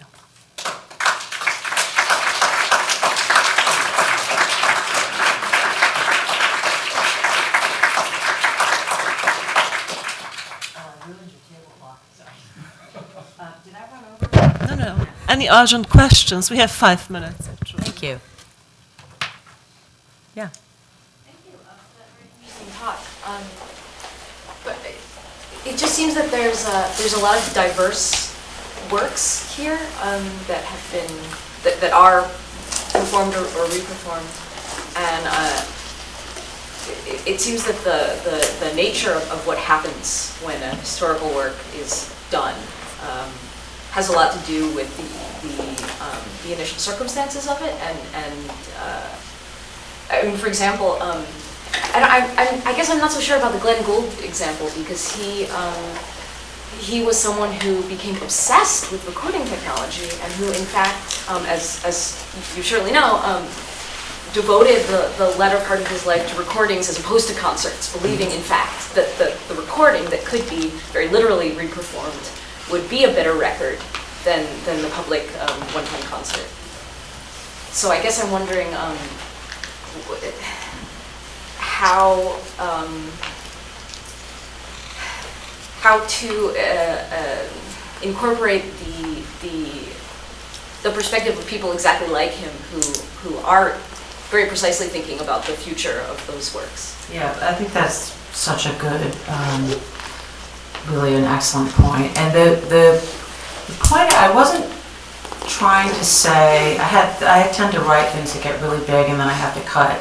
So I had a section at one point saying that we need not fear the ghosts, right? The point is not to banish the ghosts. The point is to know that they're there, and not to make a sort of pretense of not, and to kind of have a different relationship to that idea, because the emphasis of the body in so much performance is I mean, whether it's Capro or Schneemann, it's all about the nowness of it. And the issue I have with so much reperformance is the knowing exactly how the piece ends, right? It's that we all know how that piece ends. We know what we're supposed to feel when we go through it, and we lose that element of not knowing, which actually is what made the first versions so rich. So that's why I tend to favor even some of the most amateur versions of interacting with this stuff, because they have that, they retain some of that not knowing, some of that fun. Glenn Gould is such an interesting example, because it's true, he absolutely embraced the technology, but never has one performer actually been so affiliated with a single piece of music as he is with that exact piece. I mean, I can't think of another example. And that means, I mean, that is what essentially turns that performance of that musical piece into something that resonates with elements of performance art that I think is quite unique to him, and quite distinct from, say, another really excellent performer of virtually anything else. So it's actually kind of a very specific, it has to do with his role vis-a-vis music, the history of musical recording. But I mean, it's such a good point. Thank you. Yeah, it's a good one. Yeah. And taking on what you just spoke about in terms of knowing the end of a performance. So I'm curious to hear what you think about performance entering into museums, because the actual action of them coming into a museum almost kind of forces them into this structure, and therefore it's sort of like you have staff that is going to create that situation by the process of it entering into a museum. So how do you, I mean, you want to maintain this history, and one of the ways to maintain the history is to have a museum display it, but at the same time it's working against exactly what your point is right there. So for me, giving a lot of license to folks who want to interact with the historic material, actually letting them be artists with it, is an extremely dynamic way to curate it, right? It doesn't mean, as I say, we need not fear the ghost, but when you bracket yourself completely and try to become like Capro right down to the match, I have a problem with that. That for me is very, very complicating problem. One of the so some of you know both of my parents are Fluxus artists. That's kind of how I got involved in this, and I love this story of when my mother did. she has a piece called The Identical Lunch, and the score for that piece is 2 pieces of whole wheat toast, butter, no mayo, and a cup of soup or buttermilk, right? And so she spent about a decade keeping very close record of the lunches she had at this one diner, Risk Foods, down in Chelsea. It doesn't exist anymore. But she would say, tuna fish a little soupy today, or cost a penny more, wonder why. And she kept these, and there were 2 different journals of The Identical Lunch that were published. And so when the Silverman collection entered Museum Modern Art, they invited her to do a month of lunches, which is great. I couldn't be happier than to have, her get to do this thing. So the score, the recipe goes to the cook in the cafeteria. And the version of the lunch that they served for the month was a tuna fish sandwich on whole wheat toast, butter, no mayo, and a cup of soup or buttermilk. But no mayo didn't mean no mayo on the bread. The way the chef interpreted it was no mayo in the tuna fish salad, which is totally different than her initial intent. And she loved the misreading. So, and so that for me is a kind of any way that an institution can protect, obviously, that the legacy, the archives, these things need to be protected, but not in a way that hampers their development. I mean, I think a lot of what I'm hearing today, and I'm so happy because it's so different than even 3 or 5 years ago, is a kind of wanting to let these things live, to really keep them vital by allowing them to change, because it'll be just awful. It'll be so bad, 50 years from now, you see people coming out in some sort of hokey version of what they thought people wore in the 60s, doing these pieces. Anyway, I've gone over 5 minutes, but thank you, Hannah. This was really fun. Thank you. Thank you so much. Thank you, Hannah Higgins. Thank you so much. Wonderful presentation, wonderful performance. Perhaps we can re-perform it once. Who knows? What is now on the schedule is actually a coffee break, so I invite everyone to join us outside this lecture hall for a little cup of coffee, and we'll reconvene at 3:15 for the presentation of Sarah Cook, followed by presentation of Andrew Roski. Thank you very much, and see you here at 3:15.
Start this afternoon's speakers. I just wanted to say that we do have exhibition passes for the gallery on days when it's open, so please do stop by the table outside and pick up one or two of those. Thank you. Welcome back to the lecture hall, to the last part of this afternoon symposium. I will introduce now Sarah Cook, who is a reader and curator of contemporary art, writer, and new media art historian. Sarah received her PhD in curating new media art from the University of Sunderland in 2004. There, she co-founded the online resource for curators, CRUMP, which is really a very, very, very important resource for research in new media. I'm sure you all know about this. She also helped set up an MA curating course. In 2011 and 12, between 2011 and 12, she was theorist in residence at the History of Art at the University of Edinburgh, and from 2012, an honorary research fellow at the Centre for Architecture and Visual Art, University of Liverpool. In 2010, with Beryl Graham, she co-authored Rethinking Curating, Art After New Media, published by the MIT Press. And she also is a co-editor with Sarah Diamond of an anthology of texts about art and technology drawn from over a decade research at the world-renowned Banff New Media Institute. The book was published under the title Euphoria and Dystopia by the Riverside Architectural Press in 2011. Sarah Cook lectures and publishes widely about emerging art forms and curatorial practice. She teaches courses concerning media art histories, museum studies, and exhibition making, new media art practice, and contemporary art theory. Her research interests include curatorial studies and connections between contemporary media art practices and histories of art and technology. For this symposium, I asked Sarah to provide us with potential associations between already historicized art of the avant-garde of the 1960s and the heterogeneous forms of contemporary art and installations. Sarah will consider curatorial questions concerning the presentation and preservation of variable media, including installation, film, video, and performance, through an examination of different forms of instruction-based art. She will attempt a focused examination of the ways in which Fluxus might connect to contemporary artworks that use programming, are generative or are score-oriented, existing only at the point of their exhibition. Her talk is entitled Restart, a curatorial perspective on generative and variable media artworks. It is my pleasure to welcome to the podium Sarah Cook.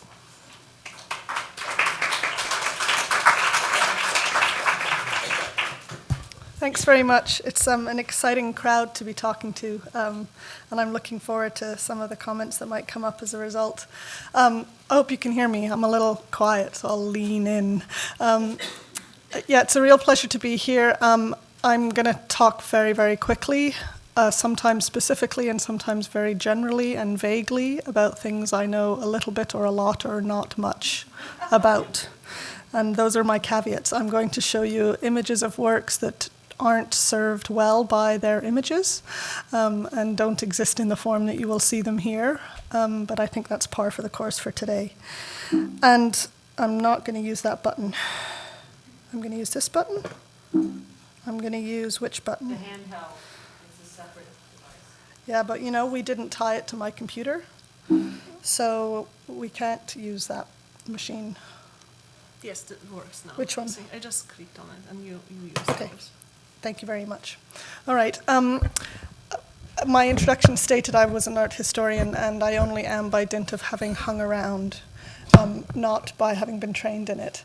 So some of the artworks I'll talk about are things I've seen in person or hung about with the artists, and others not. But I am a curator, and so I do think about the issues of how these works are commissioned, exhibited, and laterly think about how they might be collected and preserved.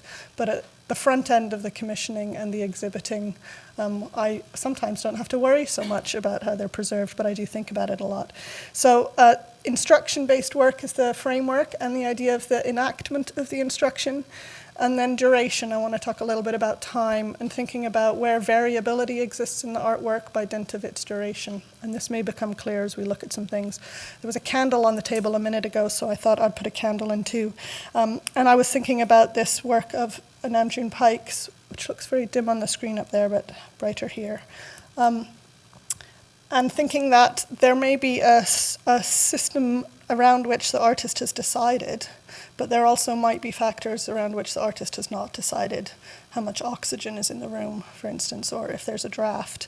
And so when thinking about a work of art and its feedback loop, as many works of arts do have, between the point at which the artist describes them and the point at which they are exhibited, there are variables.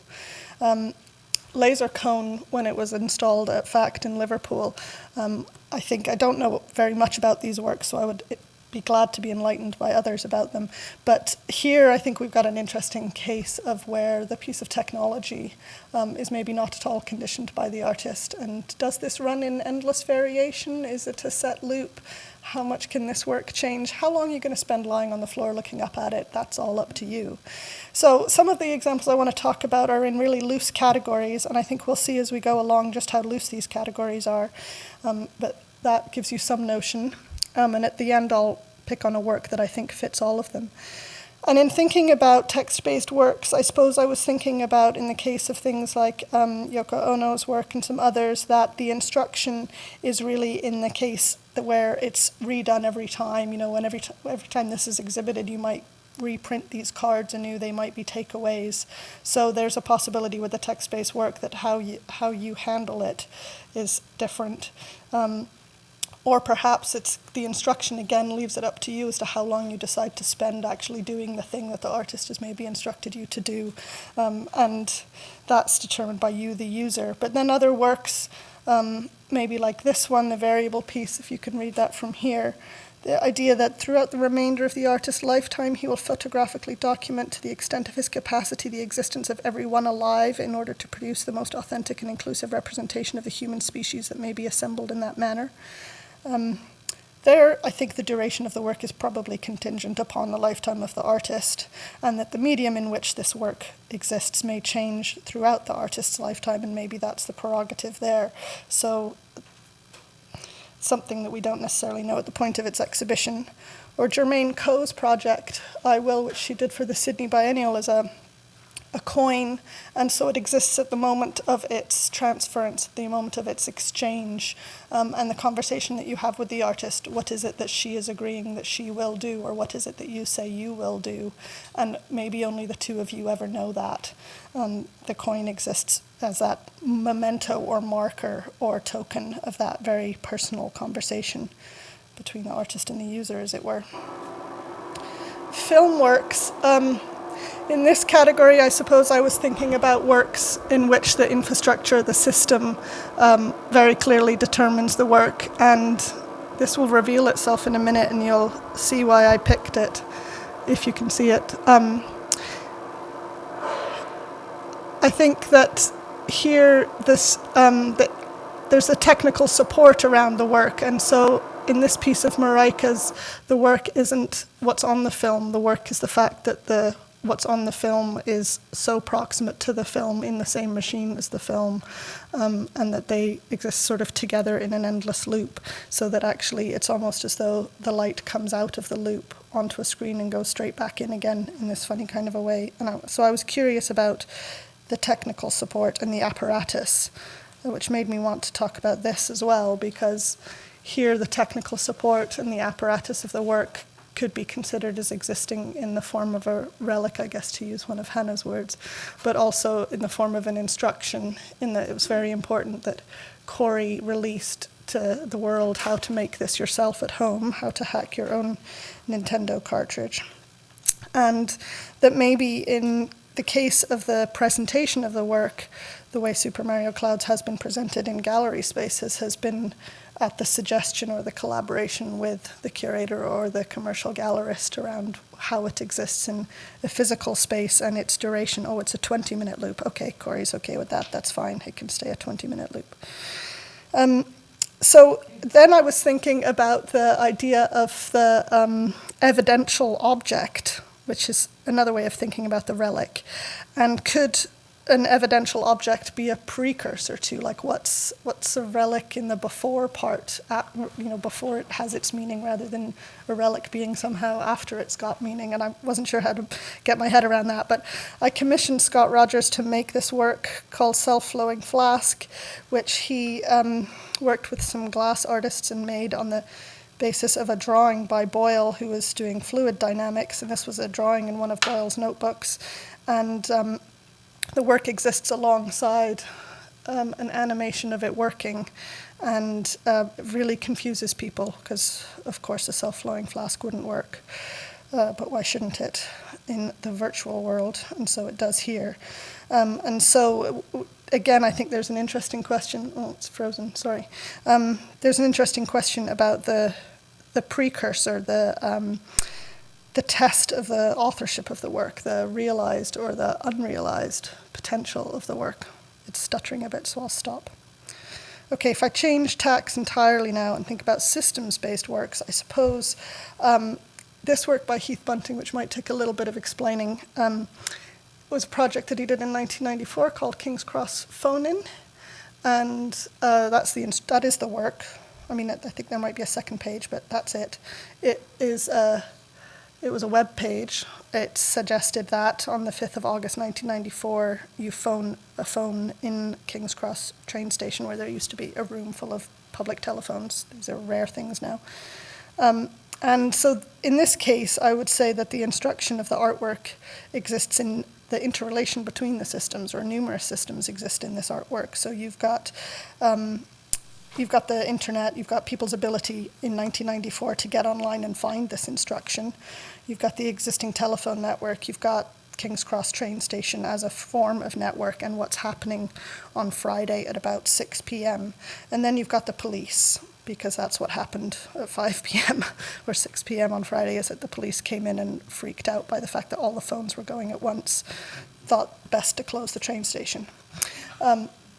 And so I think here the duration of the work is, on one hand, anticipated by the artist, and on the other hand, completely conditioned by the users and how they use it. I mean, a great example of a sort of performance piece. I'm racing through, and I know it's not very easy, but maybe we can sort of unpack things a little bit as we go. I was also thinking about the work of Graham Harwood in this way, and examples of works that exist in numerous forms, and sometimes just proof of concept, and then sometimes their actual realization. And I was thinking that some of these works are maybe not that familiar and need a little bit more explanation. So Graham Harwood practices within a group of artists used to be known as Mongrel and now known as Yoha. And he and I started talking about databases and how databases could be employed in artworks. And in about 2004, he had this idea for a work where he would pair up a database of, I don't exactly know the best way to describe it, but he would pair up statistics around the death of a group of people. So if it's migrant laborers or child laborers or people dying in conflict. And then he would work out their ages and their heights, and that would enable him to work out their lung capacity. And then by working out when they died in relation to what their expected lifespan would be, work out how much lung capacity was lost, and then use that figure to then create an audible breathing of these lost people, which is quite a complicated thing to get your head around. But what's interesting about this work is that it exists as a piece of software. It exists as prints in the form of this Perl routine. This is just the first page. So this is where he's taken actually the Perl script and rewritten William Blake's poem London, which lamented on the state of London and child laborers in London. And he's rewritten the poem to include the actual routine, the actual script of the work. But the work then changes when it gets to potentially installation form, and it's contingent upon where it's shown, for instance. So in this case, the database that's used was the database of the building of ZKM, the museum in Karlsruhe in Germany. And it was the database that reflected the slave labor during the Second World War that was used in Germany to make, I think, tanks in that building. And so the work sits like this on the table, and it scrolls through its database, and when it finds a record and works out the lung capacity, the speaker then breathes. And so in this case, I think the duration of the work is really contingent upon how many records are in the database, depending where they are, where the database came from in the first place. I mean, you can program the computer program so that when it gets to the end of the database, it can start again at the beginning. Does it matter that you sit at the chair or that you witness the entire database run all the way through and hear all those breaths or feel all those breaths? I don't know. That's up to you. He's similarly done other versions of works like this. He did one with coal miners in the north of England called Steam-Powered Computers, where he connected a steam train to a computer, so the coal was fueling the train and the train's engine was running the power of the computer. The computer was going through a database of victims of black lung disease and tying that to a database about compensation payouts. And every time it hit a victim of lung disease who got a compensation payout, it then set off a pneumatic pump that then inflated a black lung. Chris Rowland's an artist I've been working with a little bit in Scotland, and he has created this piece called Fallen Oak, which is based on a dreadnought warship which was sunk by torpedoes during the Second World War in a U-boat attack in Scapa Flow up in Orkney in the north of Scotland in 1939. And so the shipwreck is itself an official war grave because there were 833 sailors who died. And of those 833 sailors, a number of them were young boys, and it changed the rules about how young you could be before you could be conscripted into the military. But Chris was asked, as part of work that he does using underwater scanning and sonar and laser by the Ministry of Defense, to please check the wreck because it was leaking oil. And so this is a bad photo of its projection of that data. It scans around the entire ship, and it's impossible to see this ship if you were a scuba diver to go down there because you just don't have any distance to see. The water's too murky. And there are still some remaining survivors of this shipwreck who were astonished to see this and to see the size of the boat and to see exactly how it looks. You can see the exact torpedo holes in it. I think this is kind of interesting because you'll have the continual degradation of the original thing itself, the shipwreck, but you will have the continual sophistication and refinement of the data set, in that there's nothing stopping Chris continually going down and rescanning and using newer technology and getting higher detail level of information about this thing. Which sort of brings us to the question of generative systems, I suppose. And I thought it wouldn't make sense to talk about works that were instruction-based without thinking about instances where, as Cornelia Solfrank says, the smart artist lets the machine do the work. And so Marius Watts is a good example of that, in that he talks about generative systems as parametric processes executed autonomously of their author. And what that is of benefit to him is that, of course, that the author has the privileged position to choose the most successful results. In other words, to decide when to stop and print.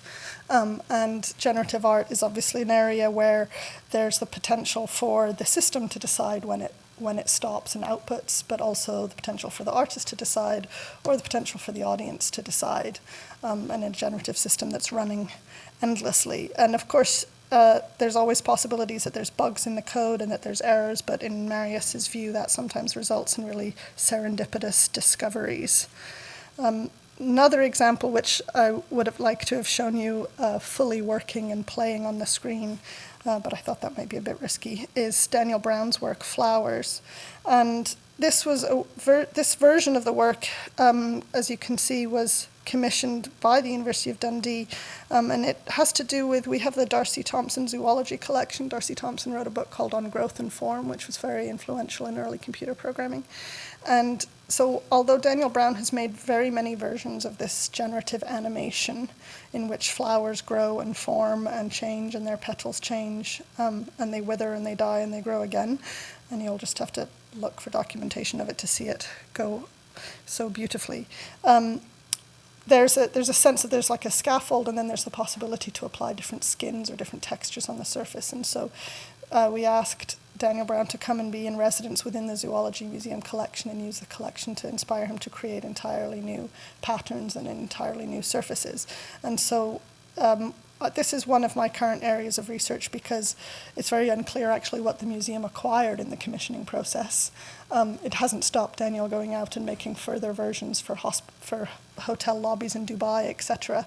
But I think that what is acquired seems to be at the moment the rights around the particular use of the textures that he chose from the Darcy Thompson Zoology Collection. So while flowers as an animation can morph and change in other editions elsewhere, the particular colors and textures and patterns of that aspect of the repository, what they would call a kind of library repository, is what remains with the University of Dundee. And that I was trying last night, having just got off the plane and a little bit jet lagged, to try and think through a better way to explain works of software-based art where there is a repository or a library and how you can parse one aspect of a work from another by dint of where the data about it is stored. So could you say that this library of assets belongs to this edition of the work, but other library of assets belong to others? And there are smarter people in the room who can tell me the answers to that question.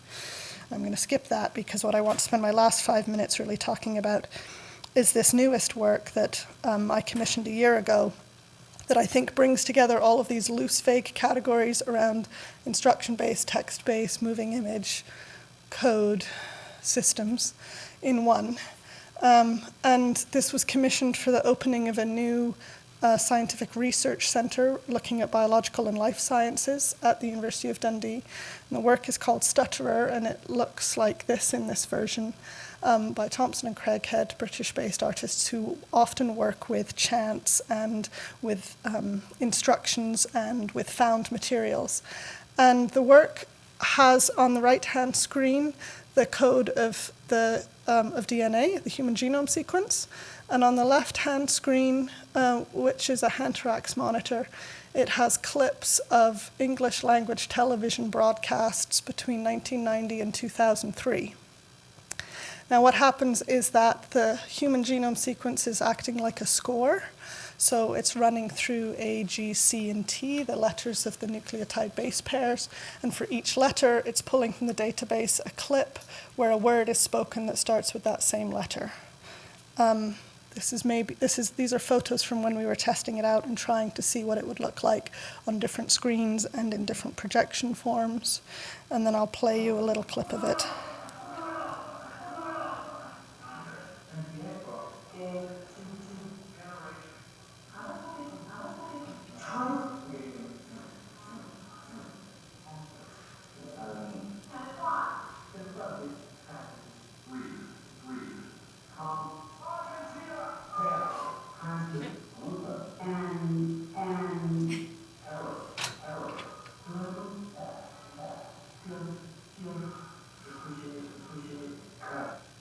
Okay, that's a very bad handheld video of us just setting it up in a room and checking that it was working. So, and I'm sorry I don't have better quality content for you at the moment, but the work was on display until January, and it's now in the hands of our media archivist, Adam Lockhart, at the University of Dundee Collection, who is restoring it, and then it will go to the Lowry Museum in Salford, where you'll be able to see it on view there from November. But what you can make out on the right-hand side on the bottom of the screen showing the code is its estimated time of completion. And at the time I took this video, it's 2082, and it's 0.423% of the way through the human genome sequence. The reason that the clips are from 1990 to 2003 is that's how long it took scientists to sequence the human genome sequence, to actually work it out from beginning to end. They finished it, but they didn't actually finish it. There's lots of bits in the middle they weren't sure about. They just put ends for those. They can go back and get those later. And they have been going back and getting those later. So in 2003, version 1 was released, but now we're up to version 38. So the clips from television wanted to speak to what was going on in the world at the time that scientists were doing this. The collaboration with the bioinformaticians around the creation of this work was around where to get version 1 of the genome from, because it's considered out of date and not in use. But that raised a really interesting question about repositories and scientific data and legislation around publicly funded research and maintaining the record of what it is you've researched, that actually they have to keep those findings available and accessible, and because they could be called upon later to find out whether or not the experiments you undertook were undertaken with accurate information. And so their version 1 is still available because of that, even though most of the world is now working on version 38. Obviously, if this work is going to take until 2082 to run from beginning to end, it will outlive all of the technology it's currently being shown on. The artists are fine with that. My job as the commissioner of the work and now collecting it into the university's collection is just to continually keep checking with them about how they want it to be shown. And sometimes when we have those conversations, I don't remind them of what they said last time we had the conversation in case their ideas have changed. And I think that's okay. The scientists wanted to know why it was on a 4x3 old Henterax TV computer, because they're used to like massive screens and great big data visualizations. They found that really difficult.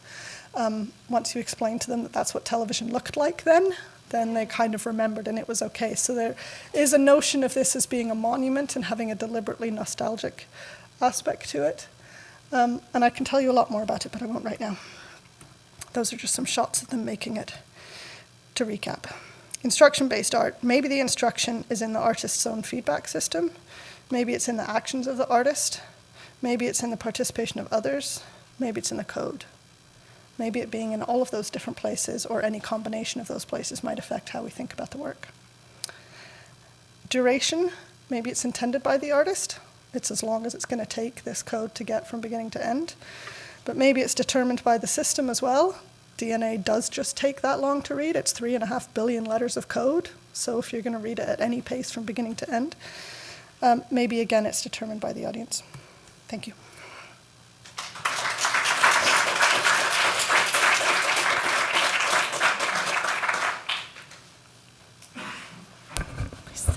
Any questions? We can take one or two quick questions.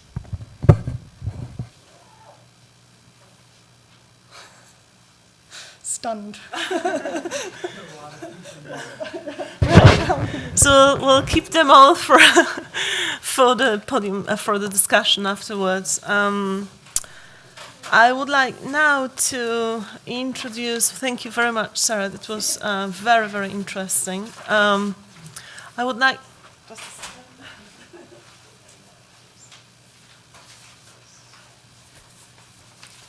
I would like now to introduce the last speaker of this afternoon, who will take the topic from the media-based arts to the topic of film, and perhaps take it back also to the point where we started this morning, thinking about Zen for Film, Pike's empty film leader.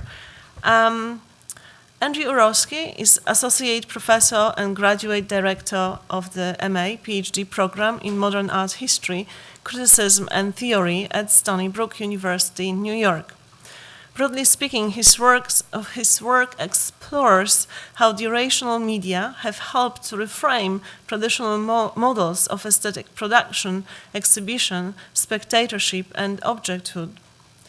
Andrew's essays on experimental film, video, installation, sound, and performance in modern and contemporary art have been published in academic journals and anthologies in the US, England, France, Italy, really worldwide, Brazil, and South Korea, both in English and in translation.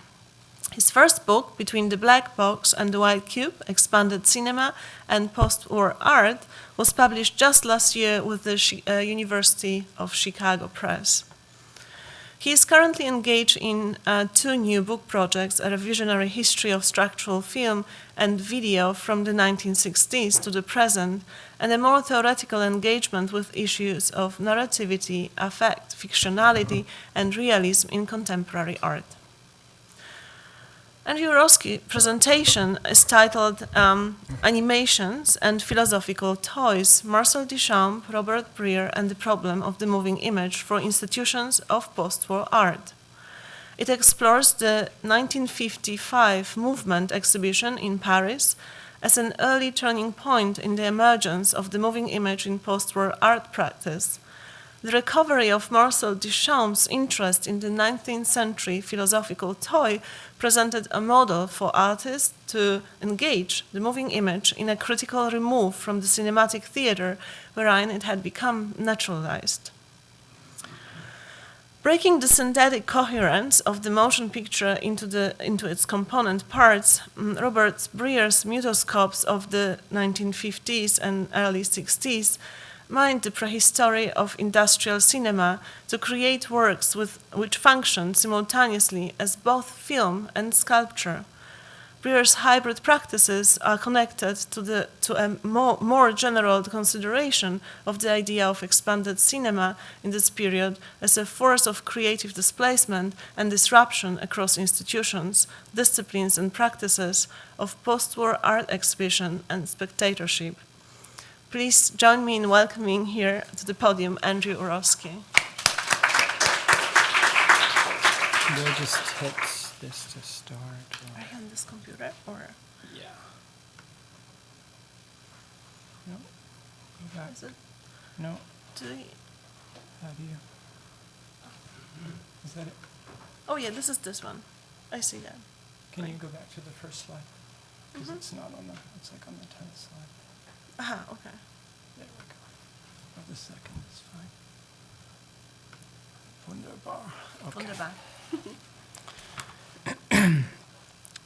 Hello. So this presentation after Sarah's will seem hopelessly archaic. I hope maybe it can be productively so. The moving image takes place. It not only occurs in time, but inheres in space.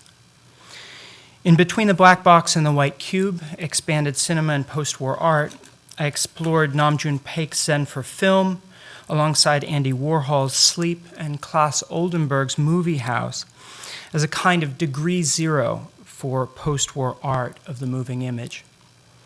Despite their formal diversity, these artists shared a common desire to understand, articulate, and ultimately reimagine the institutional situation of cinema, the literal and figurative place of the motion picture within the increasingly interdisciplinary space of contemporary art.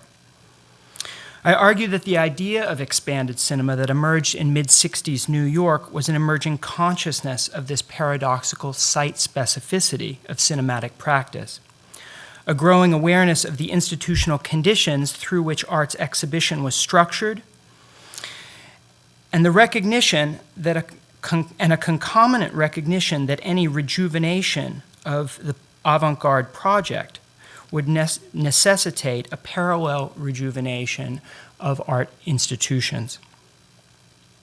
These artists' desire was not merely to reinvent the formal possibilities of the cinematic image, but the sediment of social conduct and expectation that maintained a larger conceptualization of cinema as such.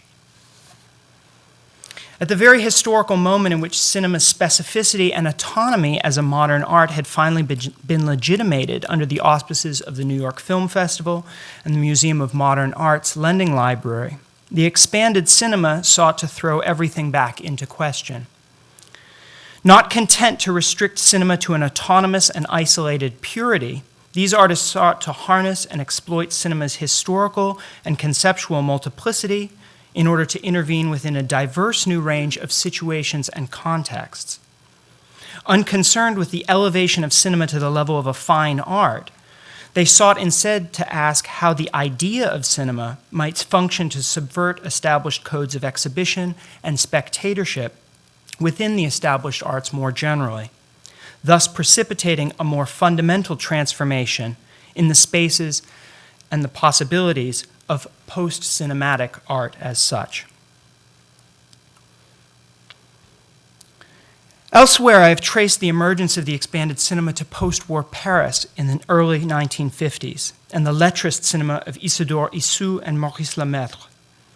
In his conceptual elaboration of Sin Cinema, Lemaitre in particular sought to redefine the very material conditions of cinematic exhibition and spectatorship through a reconceptualization of the cinematic theater.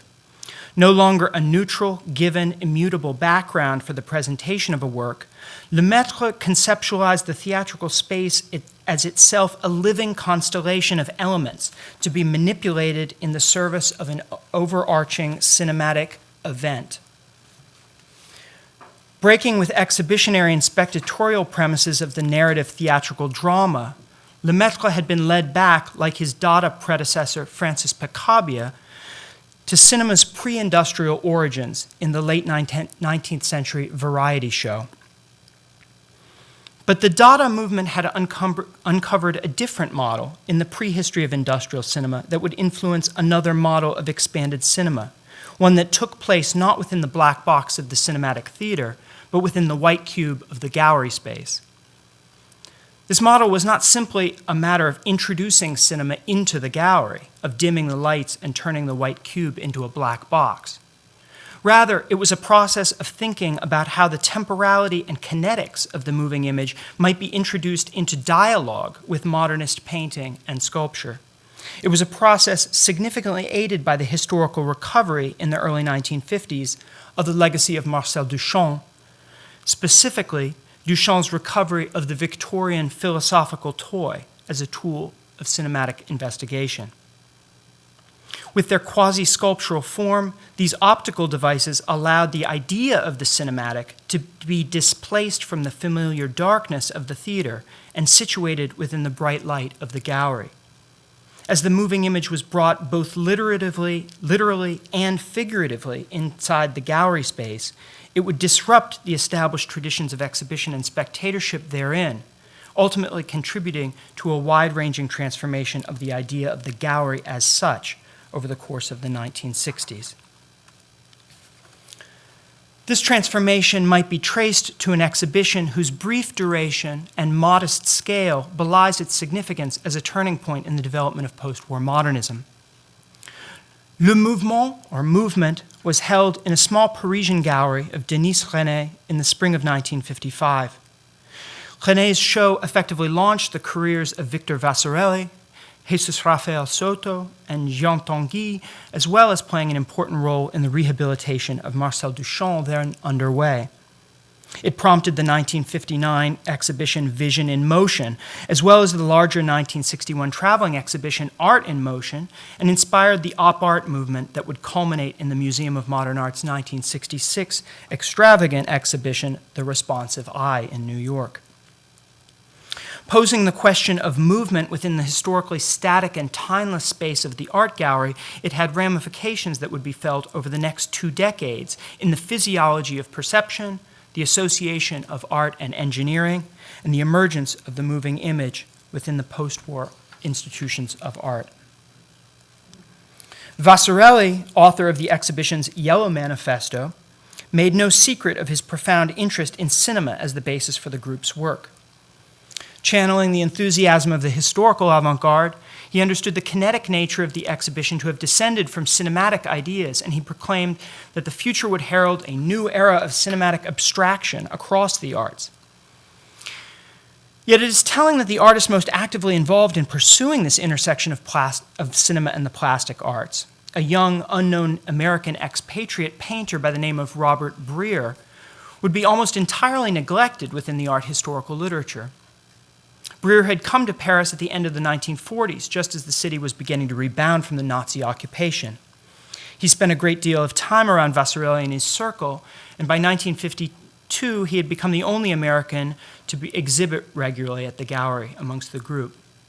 He accepted what he would later describe as its abstract, geometric, post-cubist orthodoxy.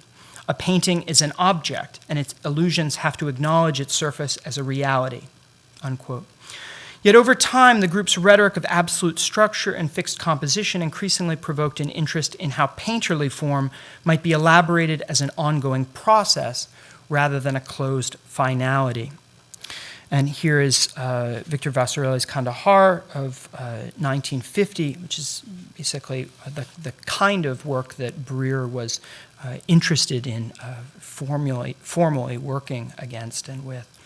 And here are some paintings from that period. Both of these are untitled. As a compositional aid, Breuer began to make preparatory sketches for his paintings on small, common 4x6-inch index cards. Producing a stack of cards over the course of several days, he would find himself rifling through them by hand, in effect animating his painterly studies.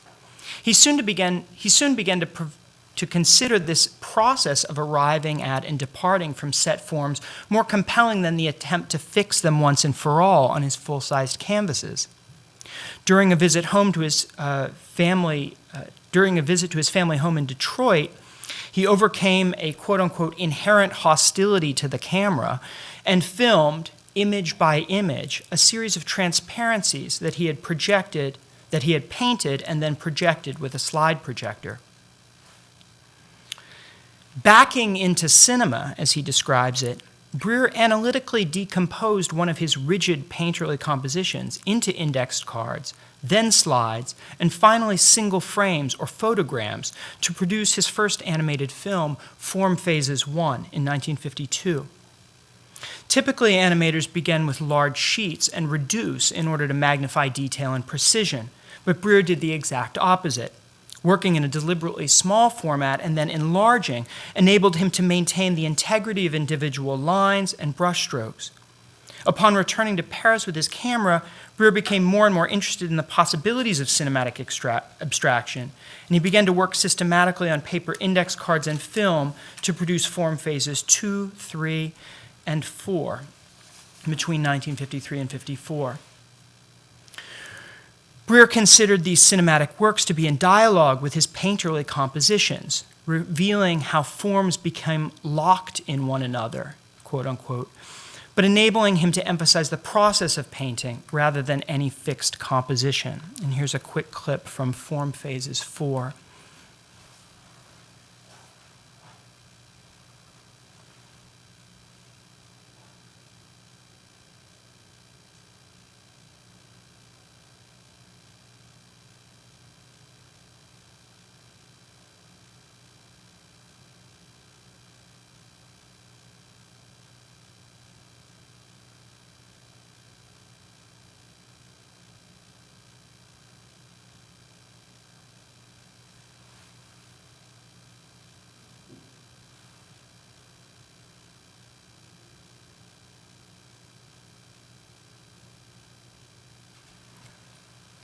Beautiful and fluid, whimsical yet formally compelling, the Form Phases quickly attracted a level of critical recognition that had so far eluded his works on canvas.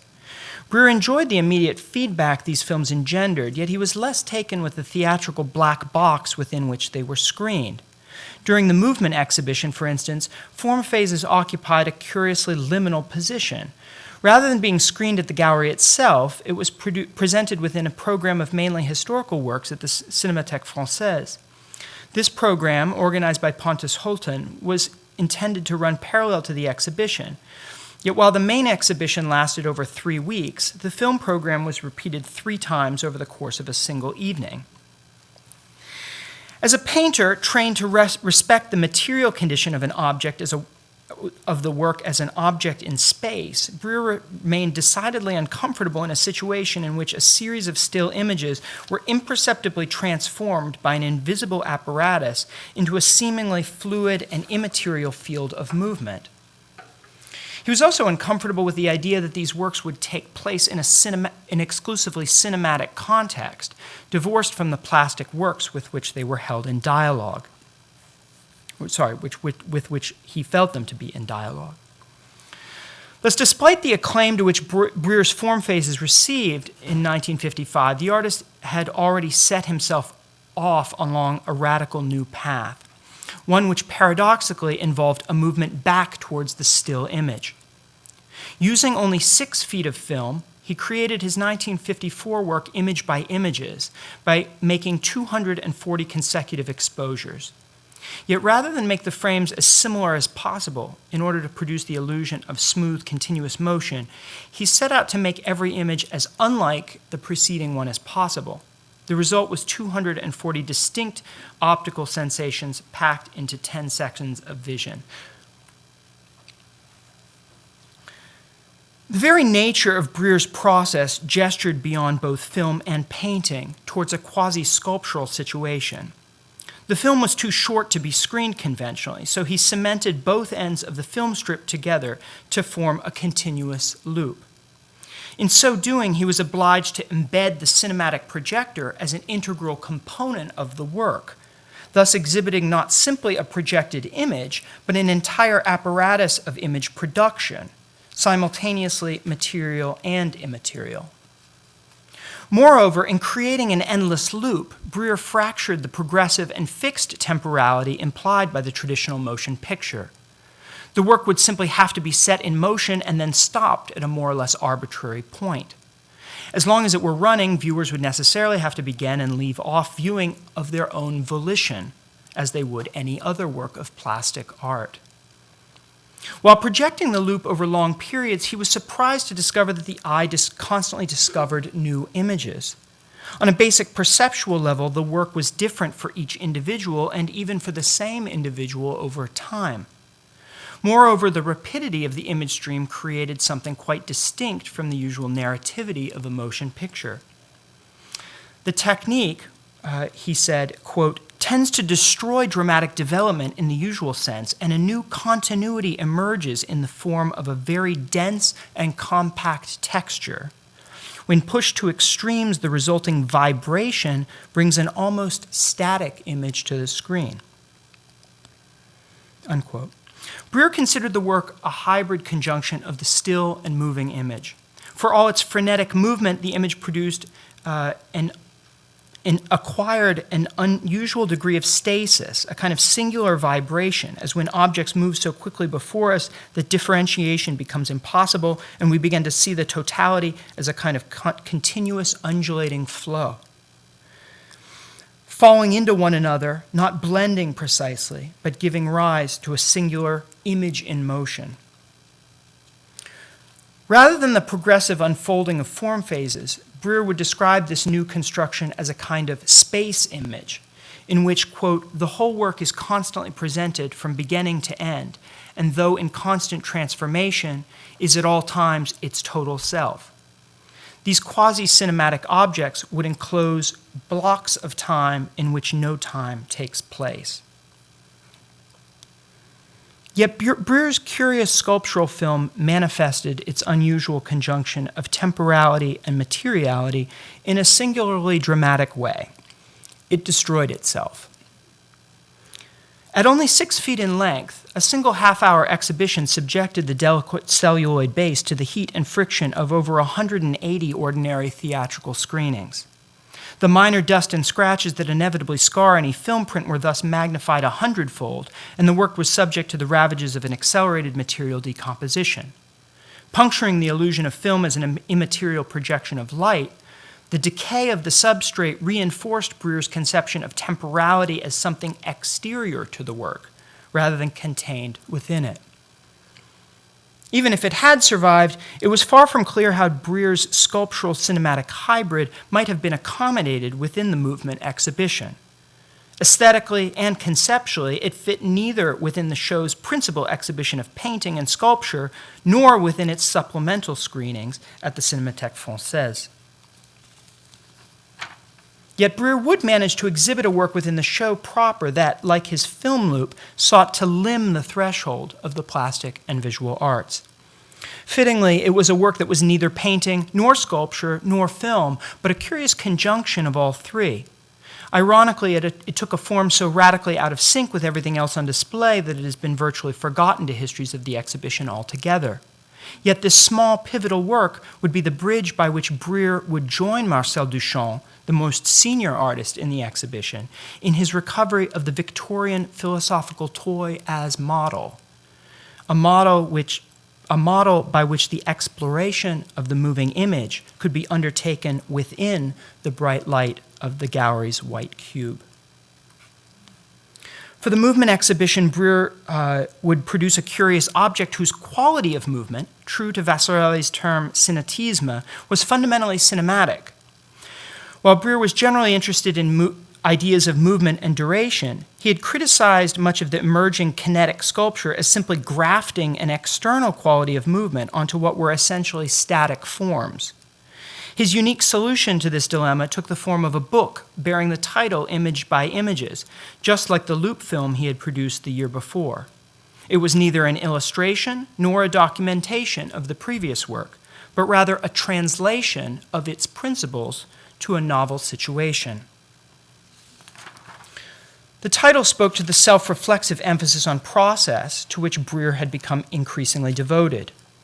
If the original Image by Images loop had sought to isolate and explore the potential of the photogram within the temporality of cinematic movement, his Image by Images book sought to isolate the very cognitive and perceptual workings of the persistence of vision on which the mechanical foundations of 20th century moving image technology were based. The childlike simplicity of this object image contained within it a wealth of subterranean history. The Victorian kineograph or recorder of movement went by many names: the French pocket cinema, the German thumb cinema, the British flicker book. Was most commonly known in America as a flip book. Patented by John Linnet in 1868, is a deceptively simple device by which the spectator cum projectionist animates a series of printed still images by rifling them between the thumb and forefinger. Perhaps the single most important aspect of the kineograph is that its temporality is not fixed, but remains utterly dependent upon the spectator. Breuer's kineograph was not precisely a loop, like his previous version of Image by Images, but neither did it have the linear progressive temporality we experience within the theatrical cinema.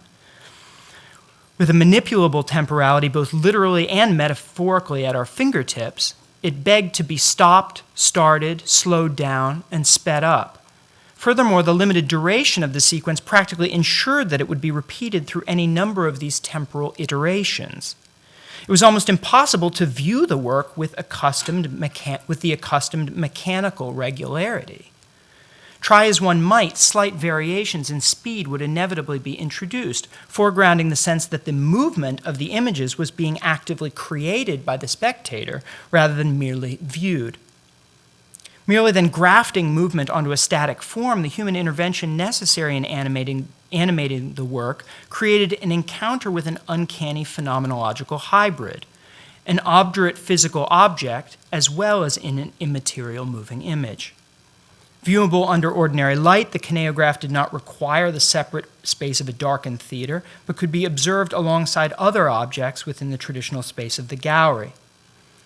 It would be the first of many attempts by Breuer over the next decade to, quote-unquote, make films concrete by means of a cinematic sculptural hybrid. Quote, "I get disoriented by the theatrical situation of film," he said.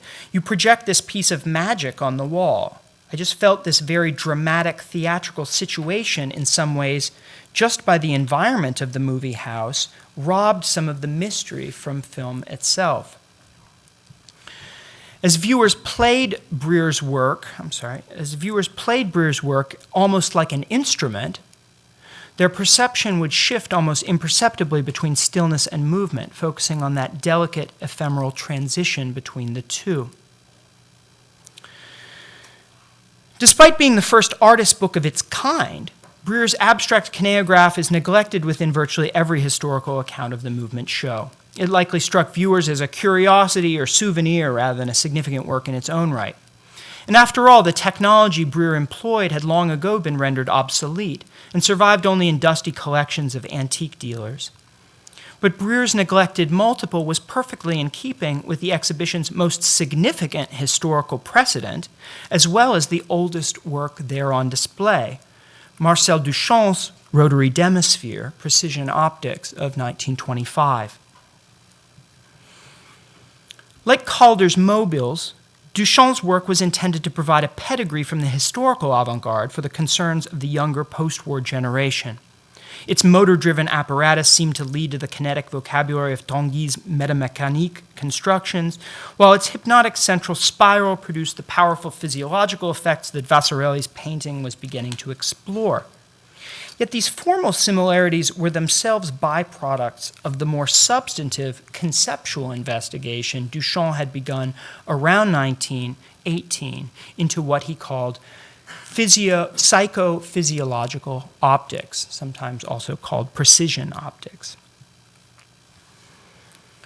While histories of modern art have long given attention to the 19th century birth of photography, the contemporaneous invention of the philosophical toy in the form of devices such as the thaumatrope, stereoscope, phenakistoscope, and stroboscopic disc has been comparatively neglected. Part of the rationale is obvious. The camera, as what C.S. Peirce would describe as the tool for indexical as well as iconic representation, was infinitely more useful. But from an epistemological perspective, the technology of the photographic camera was also infinitely more familiar, fitting seamlessly within the model of visual objectivity and referentiality descended from the camera obscura and model of monocular perspective dominant since the 16th century.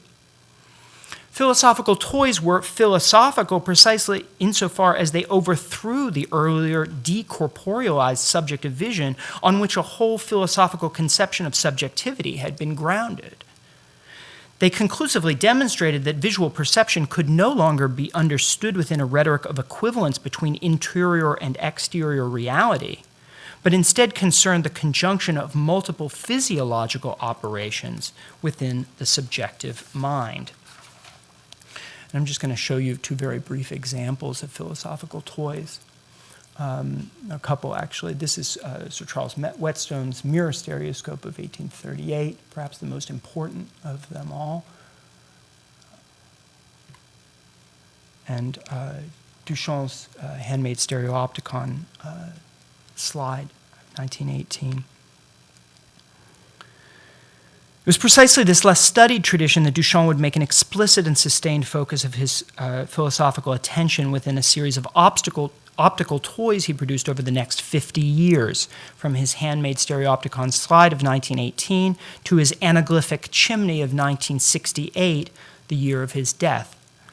For Duchamp, rotary demisphere was neither painting nor sculpture. In fact, the artist had expressly stated that he did not want it exhibited alongside works of painting and sculpture in a gallery context. But perhaps this was simply because the true context of the work was not the white cube, but the black box. Like the works of so many of his time, Duchamp's precision optics were propelled by his fascination not with the machine in general, but with a particular machine, the most revolutionary and disruptive motor of 20th century aesthetics, namely the cinematographic apparatus. All of Duchamp's optical toys might be considered thinly veiled explorations, critiques, and transformations of this singular, insidious machine. Rotary demisphere allowed Duchamp to approach the cinema obliquely, to dissect its studied coherence into the strangeness of its otherwise invisible component parts. And here are the two things I was thinking of. This is A miracle disc. This is from Werner Necke's film before film. This is the thaumatrope, little disc with, you just spin the disc before you and you get the ring. And this is my favorite. I love this. You have to watch carefully. Right, so the sword takes the long way around, right? But we tend to see it as chopping off the thing because our eye sees too slowly. Thus, it becomes significant that the historical recovery of Duchamp's precision optics came at the very moment when the cinema as a cultural institution was itself undergoing a massive internal transformation.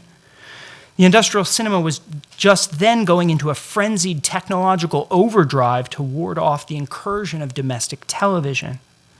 The linked, oversized projections of Cinerama, with its vast landscapes of near infinite detail, its eye-popping technicolor palette, and its enclosed field of stereophonic sound, or even quadraphonic sound later on, created an outsized model of industrial spectacle whose complex, expensive processes of manufacture were distant from the medium's primitive roots. The philosophical toy gestured towards the opposite extreme. Its minimal internal mechanisms were all straightforwardly on display. Its effects were not built up, but stripped down. For many artists of the post-war era, it was this very simplicity and transparency that rendered what Breer called the fundamental mysteries of cinema all the more visible and compelling. The philosophical toy's aesthetic mechanism geared uncannily into the phenomenological body's very capacities and limitations, softly but insistently overturning a vast philosophical architecture of authoritative intentionality, of the autonomous, rational, egoistic subject, exemplified by the metaphor of immobile single-point perspective. It was Duchamp's recovery of the philosophical toy within these optical machines and the model they presented for an investigation of cinema by means of a space historically and epistemologically prior to cinema that was to influence the development of cinema's expansion into the institutions and discourses of late modern art over the next 2 decades.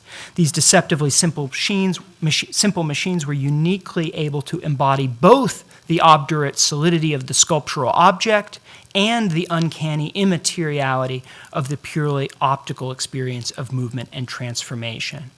Navigating the uneasy shifting constellation between these two poles, these devices allowed for an exploration of the aesthetic and conceptual foundations of the moving image in a space, that of the modern art gallery, where the synesthesic conjunction of the cinematic apparatus could itself be kept at a distance. The roto-reliefs with record player. Breer's abstract kineograph afforded him the freedom to exhibit outside the physical and institutional space of the art gallery, an opportunity whose revolutionary implications would be trumpeted repeatedly by artists and critics over the next decade.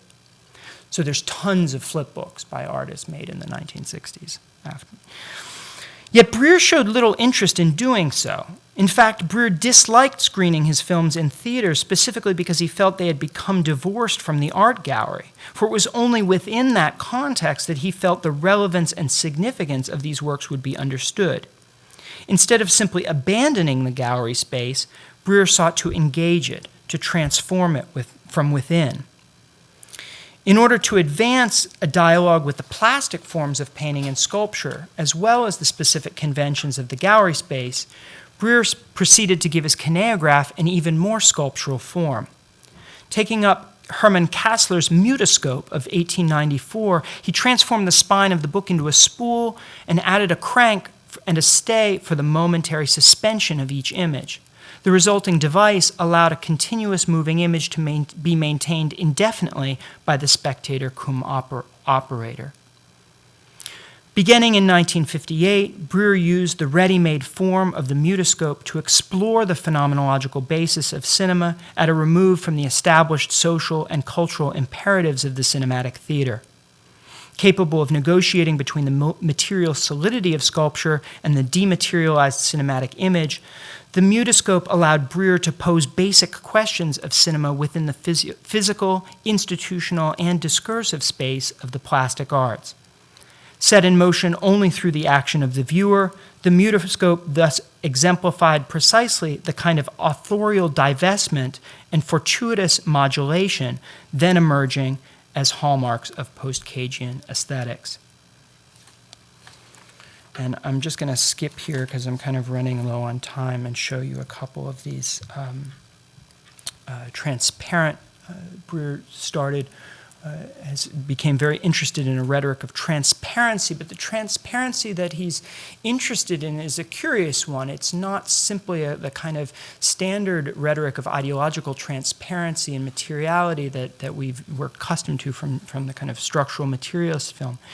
He says, I thought it would have more impact if you didn't turn off all the lights and turn on another light and all mystery, everything hidden. I wanted this to be in the open. The fact of the rabbit sitting inside the magician's hat is the real mystery, not how it's dissimulated.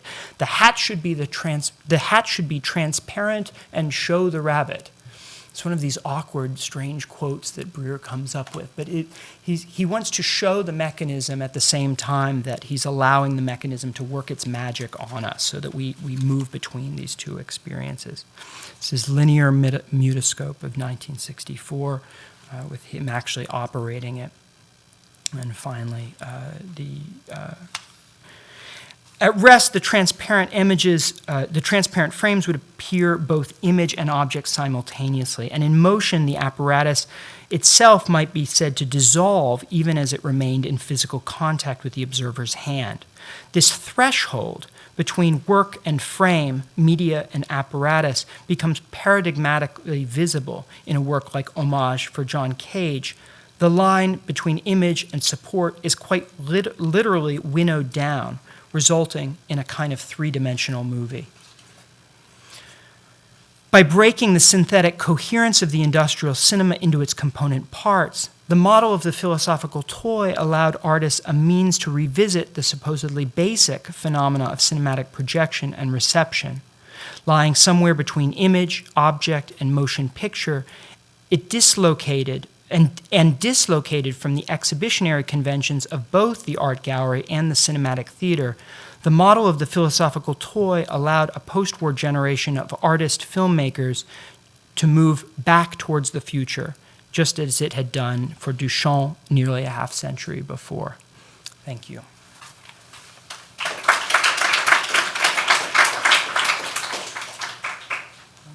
Any other questions? Or perhaps we'll just start the discussion. Would like to invite everybody who spoke to us this afternoon to the podium, and we'll have time for a conversation and questions.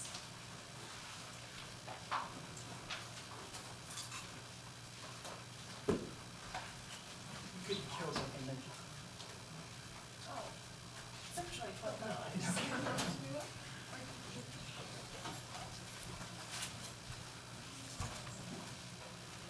Maybe I can't. I think it's because it's your computer, Sarah. We'll just leave it.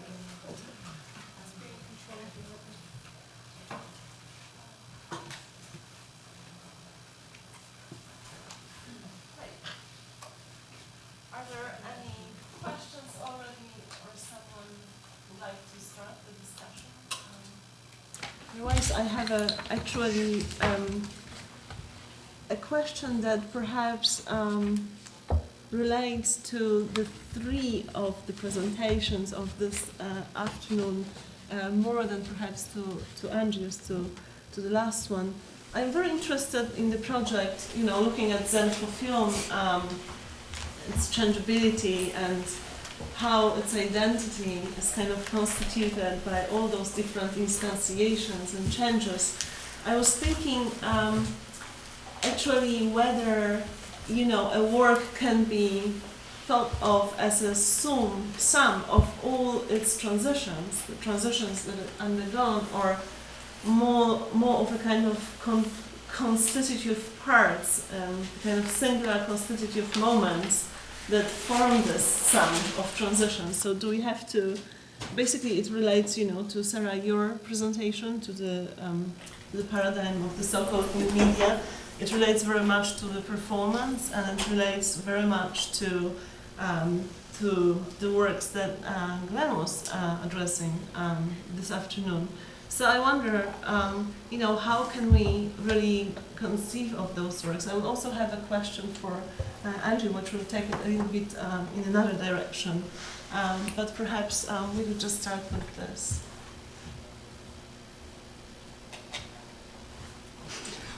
I think we have to understand a work of art in its multiplicity, in all of its instantiations over time, and it becomes very rich that way, and it becomes a conversation within itself. think my argument, from my perspective as a museum conservator, is that we do need to document it. We do need to justify our rationale in our documentation, as I said. But I think that there's something else that I would really argue for, which is to disclose this documentation to the public. Yes. Because it museums are being very good and better about creating their own institutional knowledge about what the work has been and what it can be in the future. But the public might just come in and see it in one instantiation. It's been exhibited this way now, and that may be their only understanding of it. So I think through wall labels, social media, docents, gallery, all the opportunities that there are now to inform and engage the public, I think that's really critical, and that's what I think that museums should be putting a lot of energy into. I mean, I agree, and I think that what I've been trying to do is, with new media art, the works of art don't last very long sometimes, and sometimes they last really long by virtue of their reproducibility, by the fact that they end up out in the world in lots of different versions, and that sort of ensures a longevity in a way that, being in a collection, they might not have had the privilege of a more formal form of longevity. And so then it becomes a question of attribution and who maintains the record of where the works are attributed and how they're attributed, and citation. And this is really useful to look at open source software development as an example of that, where every time the code is changed, whoever changed the code annotates why they've changed it. There's a record. Go look at a history page of a Wikipedia article. I think we have these systems in place now where we can work out how we've come to consensus around what something is.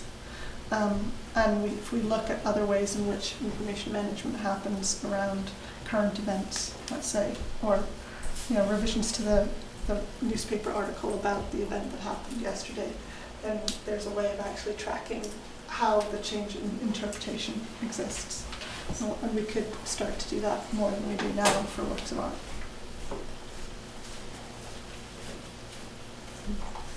Can I just follow up on that a little bit? What I wonder, it's one thing to say that museums have the responsibility of doing this for their collections, but of course when it's out there in the world, there are networks, online networks that may take that responsibility. But I'm curious, as a curator, where do you think not its responsibility, but who should be doing this kind of work, and how could it be archived? Well, this is why I really enjoyed commissioning Thompson and Craighead's work within the context of Life Science Research Institute, because there are agreed upon regulations around how they maintain their own data. And I just thought this is an interesting example to take if I commissioned a work of data-based art or a work that runs entirely from a repository. Could I apply those same rules that the scientists have to adhere to around keeping their information available? I think that there has been, on the part of the museum infrastructure, publicly funded museums, particularly in Europe, they should have a responsibility to maintain the art of our time. And if they're not doing that, it's unfair that the artist does it, but then the artists may want to do it. So I think it's pretty complicated, and I think we should maybe tease out a little bit more the comment about when an artwork is accessioned, the artist loses certain rights, and how that actually functions within new media works, where the artist might gift one edition, one instantiation, one version, and maintain another elsewhere, and what determines that museum has more rights over the remaking of the work than an artist does of another version of it. I think that's something that could really be pulled apart a little more. One actually question that really came to my mind when we were presenting, the examples of different media works, was the one whether contemporary artists actually started to incorporate the questions of, perpetuation of works into their creative process, and what kind of actually effect it might have in terms of broader thinking about what they are or what they may become. Perhaps you could.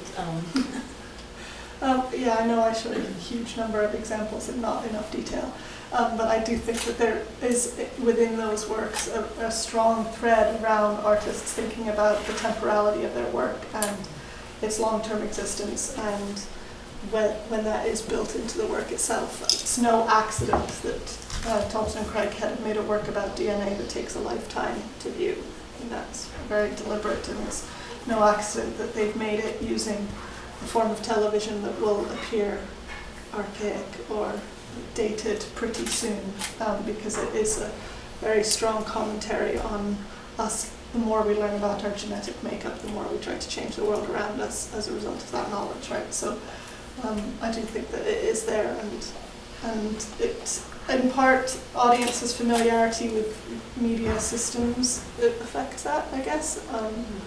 Affects the understanding of the versioning, and I love that, there was a comment that Barbara was saying that the audiences would be too smart, they would know if you'd faked the technology. I still think that's the case. So.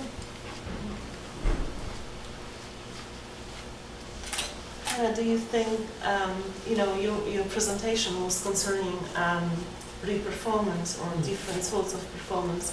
Do you think the artist now, I'm just thinking about one of the examples of Marina Abramovich, in which she really I think a decade ago, she really started to think about the afterlives of their works and establish even an institute, which should be concerned with those issues. Do you think the artists now, or the performance artists that you were discussing, realize this problem or somehow, incorporate it into the creative process or into the process of performance or re-performance?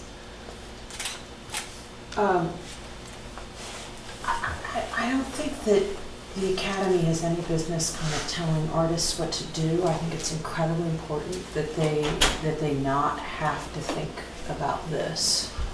I think for some artists it's really important. It's been fundamental.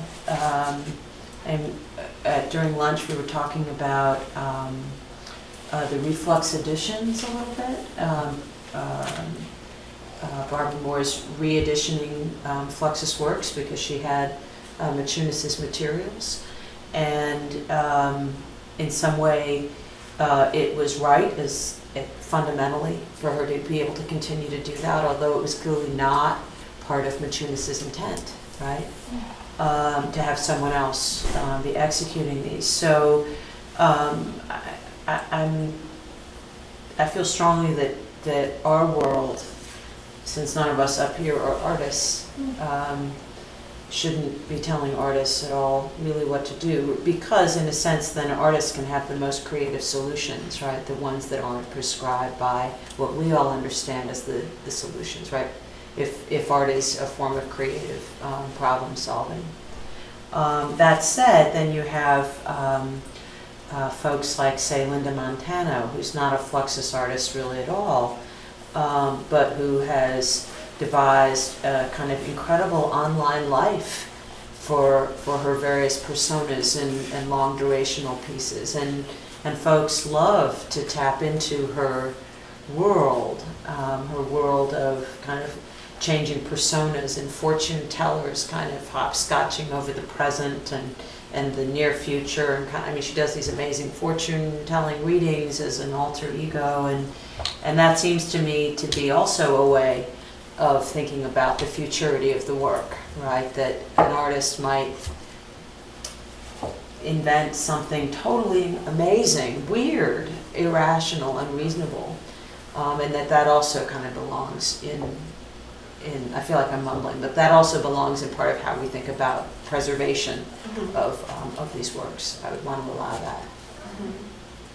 Part of it, I think, is just maybe growing up with artists who don't necessarily regard the future as all that interesting. And maybe we do well to sort of feel that way about it too, even if we're being museums. Right. Yeah, I'm thinking about artists, since you mentioned them, and some of the artists that I've talked with over time, interviewed, and often older artists are reflecting about their sort of posterity, their legacy, the future life of their works in a way that they weren't when they were younger. And I guess that's just a natural process, and one can't force an artist in their younger years to be better about documentation. But I have spoken with a number of, well, I'm thinking of a couple of performance artists in particular who were very sorry that they hadn't videoed their early performance, had people take photographs because they're gone. Just as documentation, not re-performance. Right.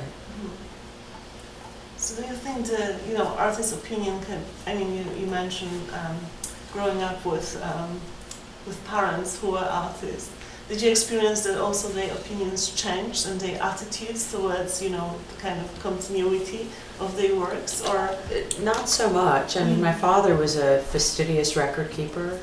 When he died, he had hundreds and hundreds of boxes of all of his past correspondence, and so there's a huge archive at Northwestern. He was certainly very aware of his relationship to history, whereas Allison Knowles, by contrast, we continue to have, I guess what, this is my twin sister here, so she can confirm or deny what I'm saying, kind of nightmare scenarios where you walk in and she has actually shredded all of her diaries to make a new artwork without photocopying them first. And I mean, this is an archival nightmare, right? You can just imagine some poor soul years from now trying to figure out, if this cut goes with this. So she continues to really not be interested at all in which probably maybe in some ways explains her obscurity, because she's been so influential and yet is so unknown. And that's part of why, because actually the record pretty much, it's been pretty much destroyed. It's frustrating for me, but in a way, the work requires it. I think we have to put the artists in it, as you're saying. Yeah. We can. Well, I think about this a lot as a conservator, because sometimes I do give lectures in art schools. Remembering one in particular to media art students and lecturing on what a museum would want from you if they acquired your work. And several of them thanked me later and said, we've just never been exposed to this or thought about this. And of course we should create installation guidelines or record our thoughts about how the public should experience their work. Yeah, so I would say actually that my position as an educator is a little different than my position as sort of in connection to living artists. There's a sort of a difference. Like I might say one thing in a classroom and feel like a different kind of intervention is required when we're in an institution like this. Yes, so talking about institutions, actually, from my experience working through all these archival materials about Namjoon Paik, actually, I can just confirm that his attitudes, changed very much when he started to be collected and musealized. But this actually brings us also to the idea, to some of the ideas that Andrew was discussing in relation to the film, and I wonder, there is this kind of not really dichotomy, but dualism of the existence of filmic works in the cinematic kind of culture of preserving, and kind of white cube culture perhaps of preserving. I don't know, perhaps it's too abstract. What I'm thinking about is, for instance, very kind of interesting way, or very distinct way in which perhaps Anthology Film Archives here in New York, approaches cinematic works, and a way in which a museum would approach this work, from a very distinct position. And then I was also wondering whether, on the example that you just discussed, whether the point of the entrance, or when the work kind of starts to be musealized, does it mean always that it produces objects? Because you shown us, all these flip books and these cinematic objects or these toys. So I was wondering whether, the act of its musealization perhaps or institutionalization always means this kind of movement towards objects, film objects. I mean, it's an interesting question. I think, one of the things that the sort of specters that's been hanging over, for me, is hanging over even since the very beginning of the talk this morning that you gave, was the sort of question of property. Mm-hmm. I think it's sort of an important issue that's floating in the background, but I mean, this idea of you're acquiring things, use the rhetoric of acquiring, an acquisition. You can't acquire a performance, and yet everything that we're talking about are performances, I think. I think in the strong sense, it all has to be understood as performance, not as object. So if we follow that, then it becomes a little unclear how you think about rights and property in a kind of performative regime, right? So you can acquire an object, but as soon as you have to make that leap into performance, then we're talking about something that's very, very abstract called intellectual property, right? And it seems to me that in the present moment, intellectual property is very much under pressure from a bunch of different fronts. I mean, you have online file sharing communities, you have basically the impossibility of restricting documentation of artworks, which is forcing a transformation of museal policies. So now major museums allow photography because they've sort of given up the idea that they can prohibit it. And so now they're embracing sharing, right? But access is still an issue for older works, for instance. And then, of course, there's been a resurgence of interest around the idea of fair use, and that is increasingly remaking the legal regime under which art institutions and publishers are going to be operating in the future. Mm-hmm. If I don't have to care to get your permission in order to enact a performance, for instance. It doesn't matter what MoMA says, I'm going to do this and I'm protected under fair use, just like I can sing happy birthday and I'm not going to get sued by the person who came up with that. That makes a lot of people very uncomfortable.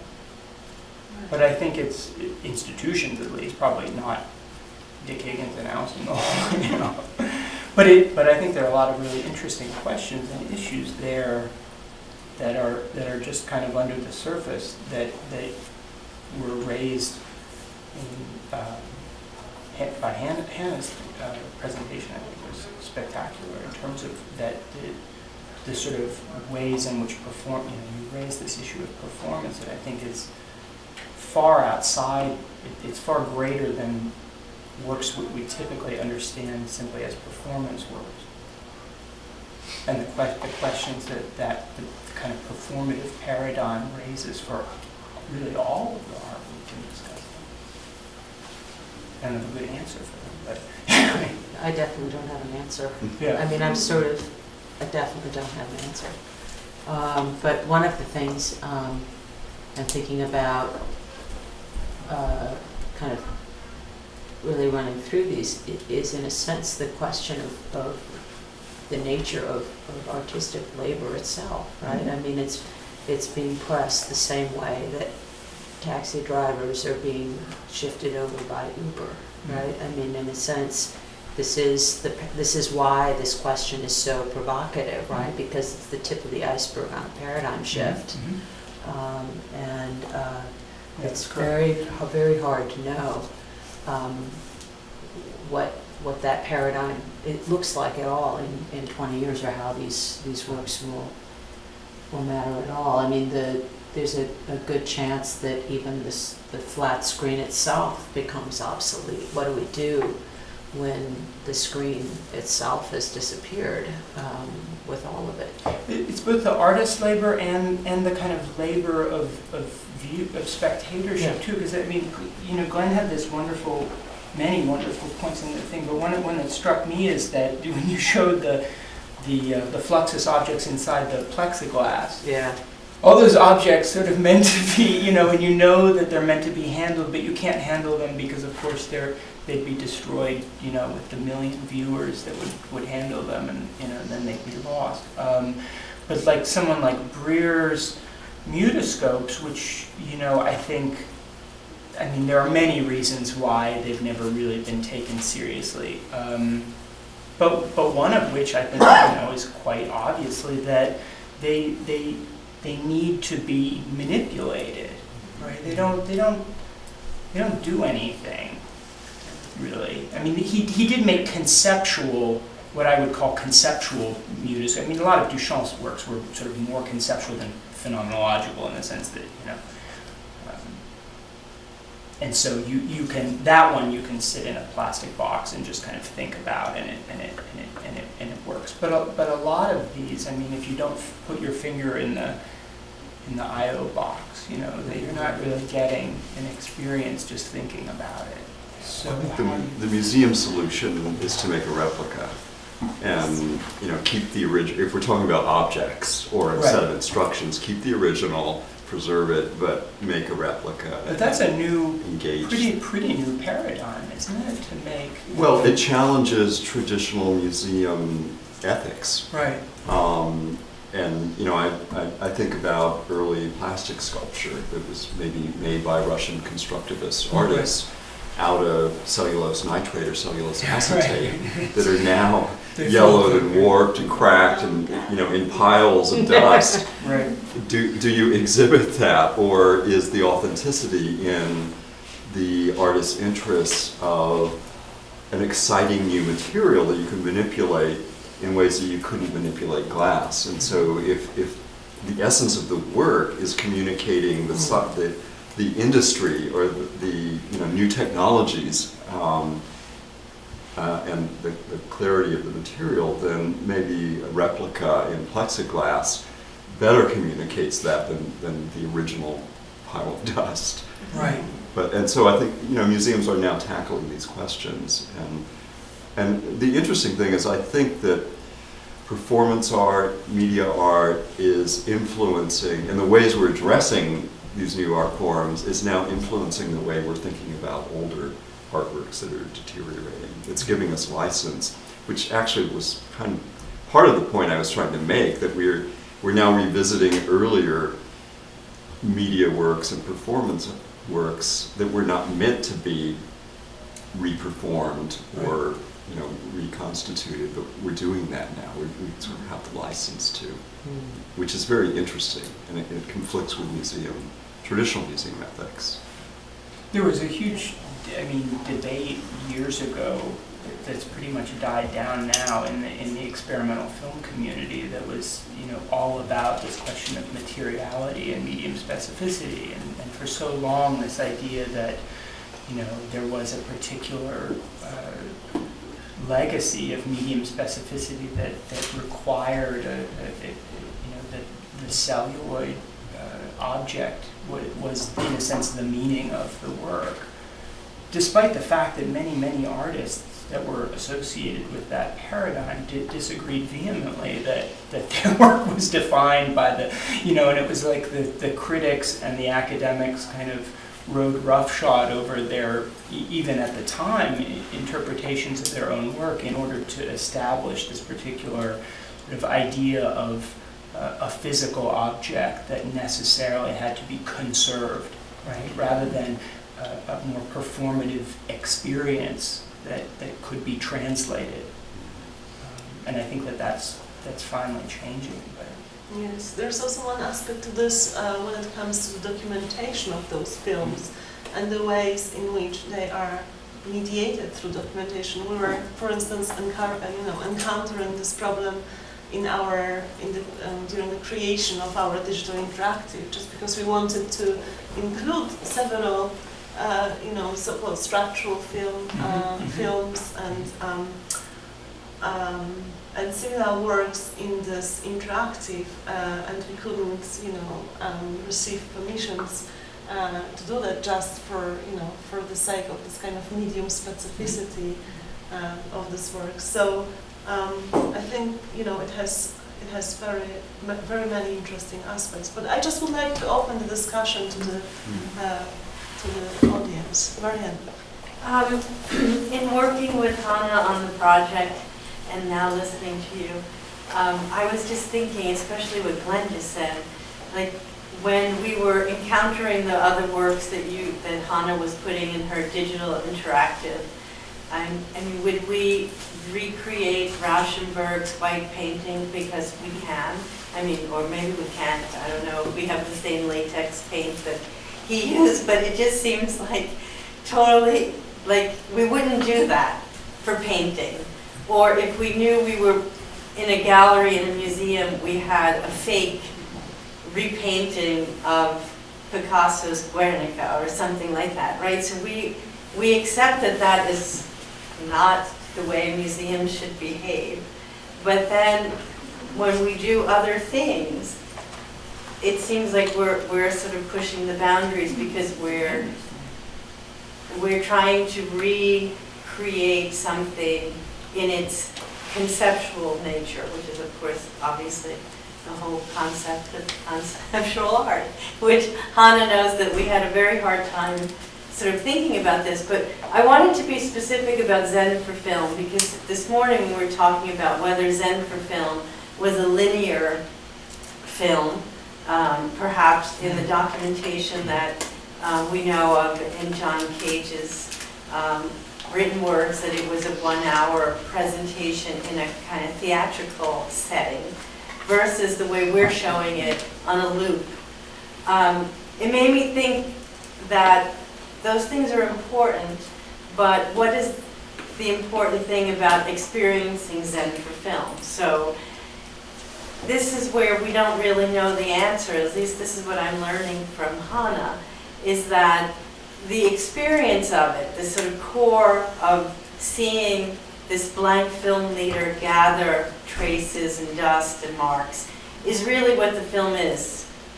And that's what you're to experience. So whether that is by your own doing, as Andrew's presentation of Breer's work, whether it's your choosing to stay in the room for 4 minutes, or if I choose to stay for 25 minutes, or an hour, or 20. I mean, there's no there. I just find it so hard to sort of understand what it is that we want the audience to experience.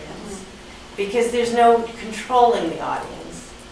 And so to me, the whole issue from the museum point of view, the gallery point of view, is just being honest about what we're doing, right? So I guess, in MoMA, if you're presenting a reconstruction, we say that, right, on a label, that this is a reconstruction of this thing. And the curators try to explain why it's reconstructed.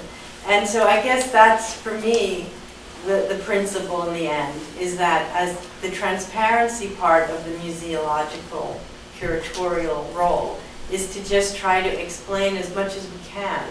And I think Andrew said it very well. Now we have all of these different tools, social media, the bloggers, the newspaper articles, the handout in the gallery, the interpretive label, to do our best. And that still doesn't mean that the audience reads it, listens, or takes away what it was that you were trying to do in the exhibition. It's sort of interesting to think about the museum world and the non-museum world, because the museum world carries with it its institutional mission, its responsibility to the artist, to the public, and so it's sort of confined in particular ways. And from the museum point of view, I think it is absolutely the museum's responsibility to communicate to its public or even engage the public in these discussions.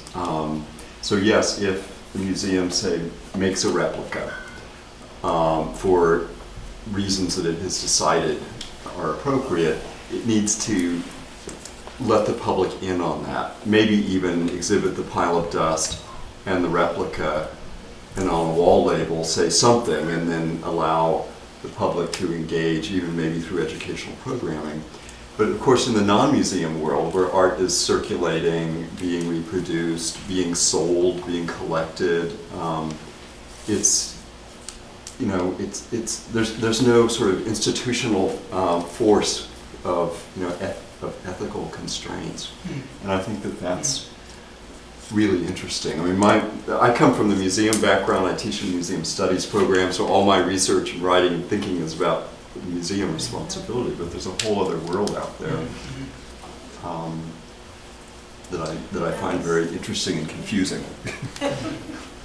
I'd love it if others on the panel could say something more about this other part of the art world, which hasn't had much of a mention, which is the trade, and the effect of how perhaps the trade and museums relate to one another in respect of the kind of artworks that you've been talking about so interestingly all today. And if you say trade, could you specify? Yeah, commercial world. Right. Dealers, I sort of auction want to say houses. something which is going to make me sound really, really old-fashioned, which is, I think, the buying world was really, really different in the 60s, right? You had a collector committing to a movement or an artist, and even sometimes buying directly from them or buying through a gallery, and maybe a collector might even be quite comfortable with ideas of decay of the work, or you know, there wasn't the kind of tremendous force that there is right now. What I just did with my hand, sorry. This kind of push where an artwork could go from being worth a few $100s to many hundred thousands of dollars in a year or two, right? So I think the market has, in a sense, what do I want to say, amplified these issues, which might have been conceptual issues.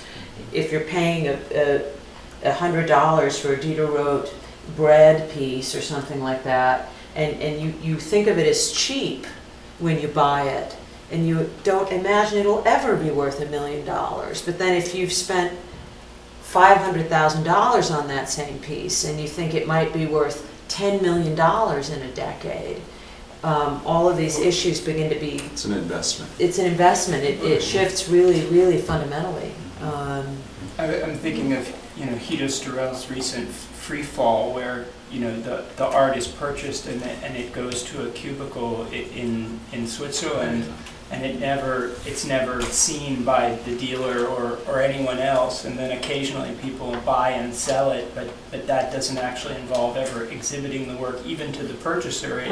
It's always just left sealed in the packaging, just like an action figure that you're trying to sell on eBay from the 80s or something, and it's signed over to other people, but you don't ever want to risk damaging it by even displaying it once. So there's some strange kind of conservation act involved, hyper-conservation, in the capital investment. It's just, yeah, very interesting to think about this, but does the work leave without the audience, you know, and without showing it?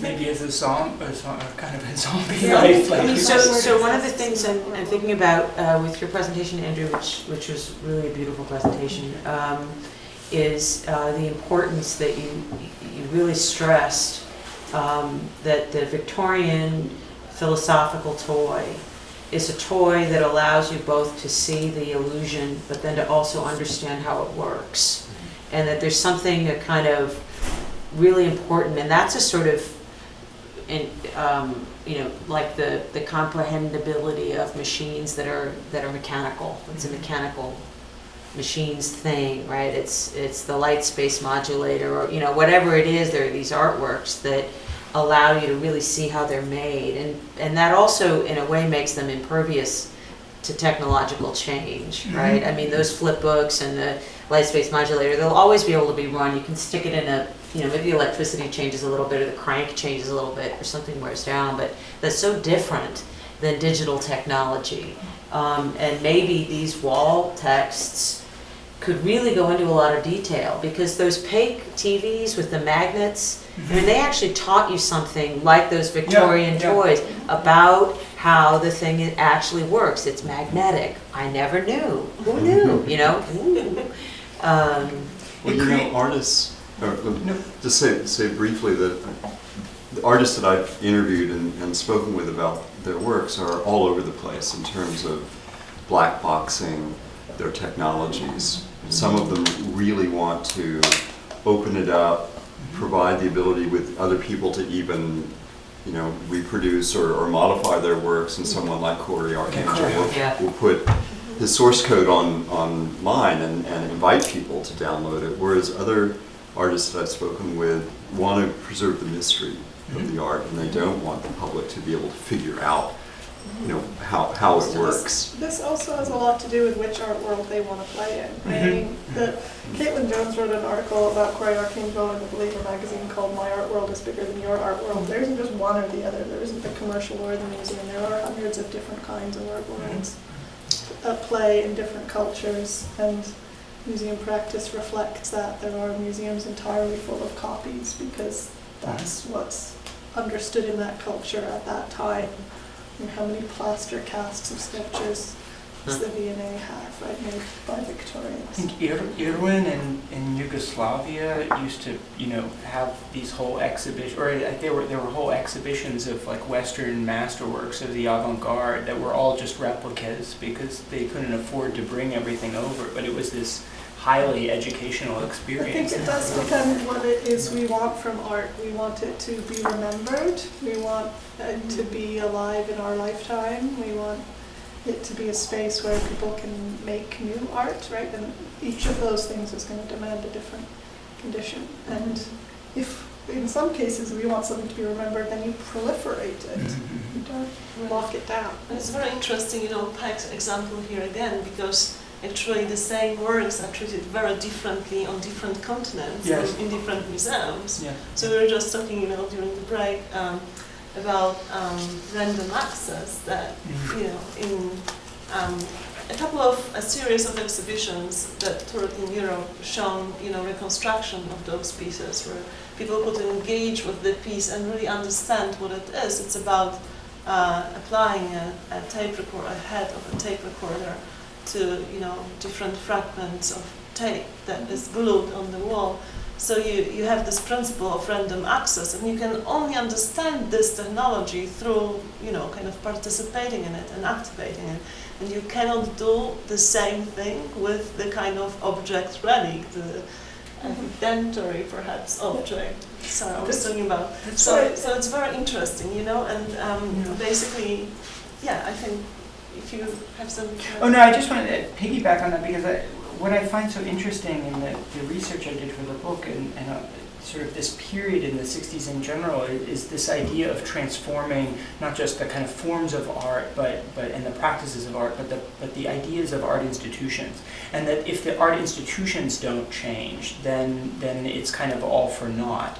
You need to kind of transform the whole idea of what an art institution is supposed to be doing and thinking in order to allow for a new kind of spectator, you know. And I'm thinking about all the ways in which, you know, kinetic art was sort of disastrous, and, you know, they would invite people to play with something or interact with something, and kind of immediately it was destroyed, right? So, you know, even Rauschenberg's, you know, first, you know, painting where you were supposed to, you know, black market, where, you know, and someone, the very first day, someone, you know, you're supposed to take something and give something, and they just stole it all. You know, okay, well, or Robert Morris's exhibit in 1970, where, you know, you were invited to play, and everybody starts to hurt themselves and destroy the work, and it just goes because they don't have any kind of cultural understanding of what it means to be in a museal space and not stand reverentially at a distance and observe, you know. They haven't been given any kind of tools to think about art other than that, right? So I think we could learn a lot from Nina Simon's work. She's the director of the Santa Cruz Museum of Art. She wrote a book called The Participatory Museum, and she's really taken it to, you know, heart, the museum's responsibility to create good participatory programming. So she writes a lot about what works and what doesn't. If you just, she gives an example of a video camera on exhibition with a little sign saying, please, make your own video. And people either don't do it, or they abuse it, or they stay there too long. So, she says you've got to give people instructions. People need some kind of parameters, and but allow them freedom at the same time. So it's. There's a lot of lessons to be learned from new media in this way as well. The overuse of instructions around works, just because you can modify it and put it on a different screen and add an instruction doesn't mean that's what the artist intends. Just because you can project it or try and take it offline and put it on a desk in a space doesn't mean that's what the artist anticipated doing with the work in the first place. So I think we also have to call out that sort of behavior on the part of museums and look at actually how many works of media have been lost over the years as a result of them being handicapped into some situation of exhibition that isn't actually appropriate to the ongoing existence of the work. Should we? There's a lot of hands up. Many hands. We have a question from one of our remote participants via Twitter. What happens with authorship in the process of adapting media artworks to the context of exhibitions? This is a question for the whole panel. Right. Could you repeat it again? What happens with authorship, I'm imagining authorship maybe with a capital A, in the process of adopting media artworks to the context of exhibitions? So I think I know who this question is from, but I know that her research has to do with where a technician might be involved in the restaging of a work, and is the responsibility of the museum to put the technician's name on the label as well now, and that a form of crediting. And I think we have talked a little bit around museums actually indicating who wrote the label and when, and whether that is a crediting kind of conversation. A lot of text. I think there's a movement, in museums towards transparency and towards, being open about what's going on behind the closed doors. But I've had a very interesting conversation with Chrissy Isles, who's a curator at the Whitney, who works with artists often in what I would call reconfiguring or translating their works and making them alive again and working with them to make them alive so they can be exhibited. And she denies any authorship. And I've said, but okay, you're not an author, but it was your idea to go approach the artist and remake the work so it could be exhibited. But she has very strong feelings that this is still the artist's work. I'm an agent here.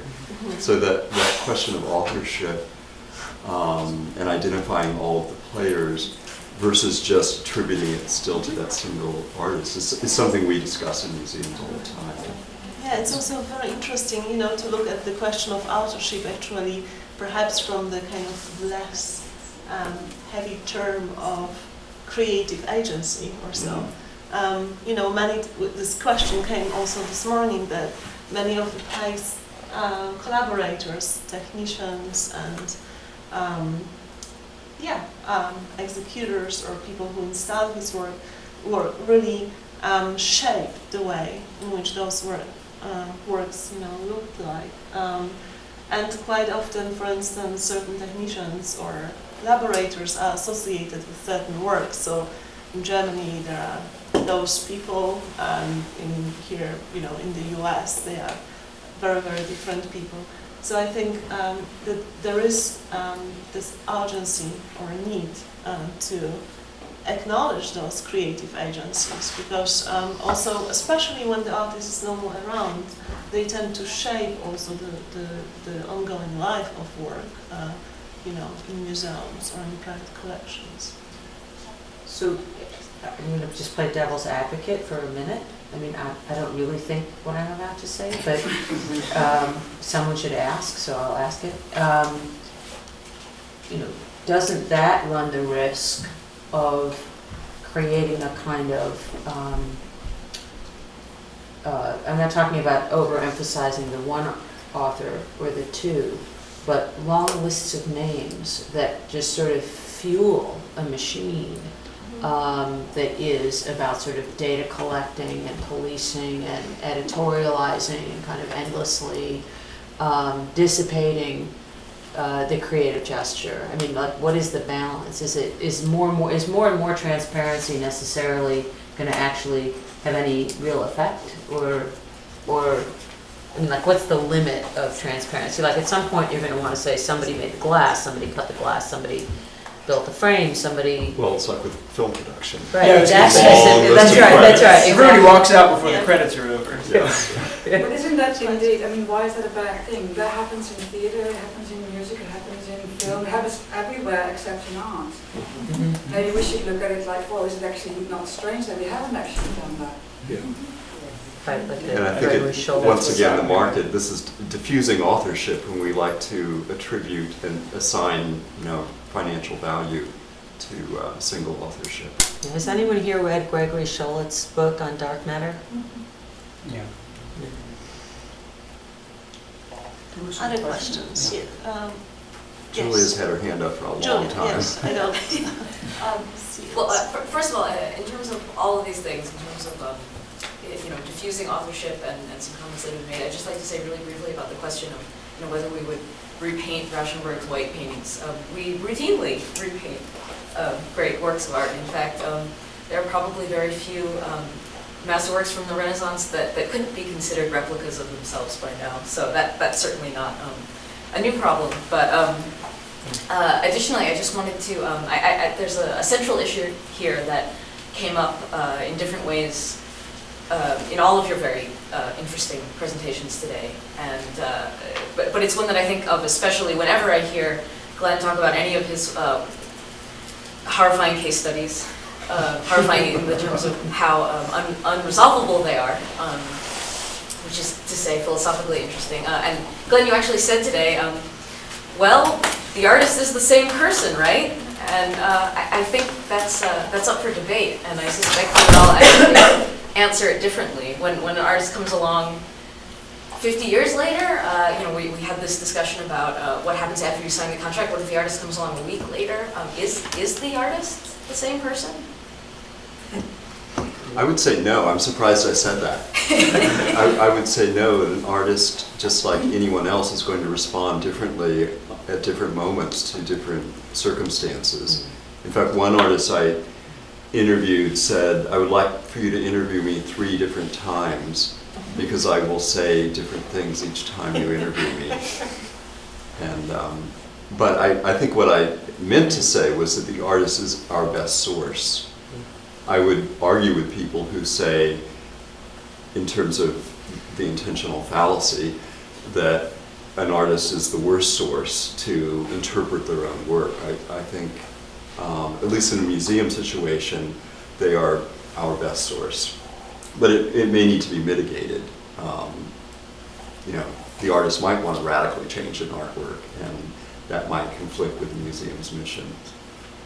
But I certainly think the artist should be brought to the table, and that they are going to be a different person, and we should admit that.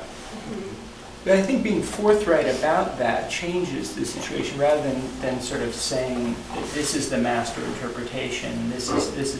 But as I think has been really helpful throughout the day, hearing about this issue of documenting your choices. That's so important. I don't even care if you paint a fake Rauschenberg canvas, as long as it's very explicitly presented as such, and the conceptual justifications for doing so, maybe on the basis of Rauschenberg's own interests and sort of ideas, are presented as well, and then you let the viewer decide, but not to present. You're going to have an artist, violently sometimes disagree with your interpretation of how to exhibit, their work, or how to write about their work if you're a scholar, and that sort of comes with the territory. You have to deal with that as if they're alive. But they're a state if they're not. You weren't saying there had to be agreement. Well, no, I guess I'm saying 2 different things. In terms of interpretation, critical interpretation, I think it's very healthy for other people to come along and interpret a work, because an artist might have an idea in their mind, and they may not have even successfully rendered it in their final product. And so someone that's interpreting the work is interpreting the product, not what the idea was in the artist's mind. So I think that's very healthy, but within the museum situation of reformatting an artwork because it needs to be reformatted because of technical obsolescence or because it's broken or for whatever reason, I think it's very appropriate to bring the artist in to provide their guidance, their suggestions, but they're not the only voice. Again, I think the immediate art field has some good lessons that can be learned about how you capture the audience's understanding of the work of art as well. Because in the event of the artist not being there and the revisioning or restaging of the work, actually the people who saw it may know more than the people who kept it in a cupboard.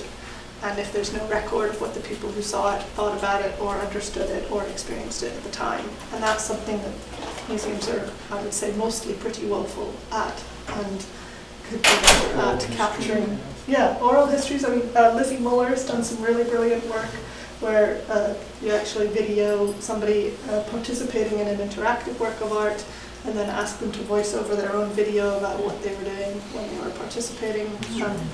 And there's lots of lessons from current events historians, people who historicize events live as they're happening, to create multiple records of the event and then leaving it to future historians to parse from the multiple records. If we don't have the multiple records in the first place, we're already shooting ourselves in the foot. So. It is also, the afterlives of performances were also, or performance was also conceptualized within this kind of oral narrative tradition. And there was a conference and a project in Amsterdam organized by the Apple where really different actors were trying to reconstruct, performances from memory or by telling different stories. And one of the projects was really interesting, even, the enactment of a score by someone else, by another person, would have something to do with the original event. So it was also brought in relation to the event. And there is something really interesting that Dennis Dutton talks about with reference to the audience of the Milan La Scala, that if the audience would all of a sudden not be there, the true connoisseurs or people who know how to perceive the piece, the entire character, of the performance would change. And I think that both for the afterlives of performance, also for media practices, but also for media practices, but also for film, we really have to think about this much more seriously. How actually audience really completes the piece, and this is something that brings us also back to this idea of the open artwork that was conceptualized right at the beginning of Fluxus activities in 1962, where Umberto Eco talks about not only about the interpretation, the openness of a piece to interpretation by someone who conducts it or who installs it or who plays it, but also the interpretation of the viewer. So for everybody who perceives the piece would be very different, and it has a very big role in constructing the identity of the work.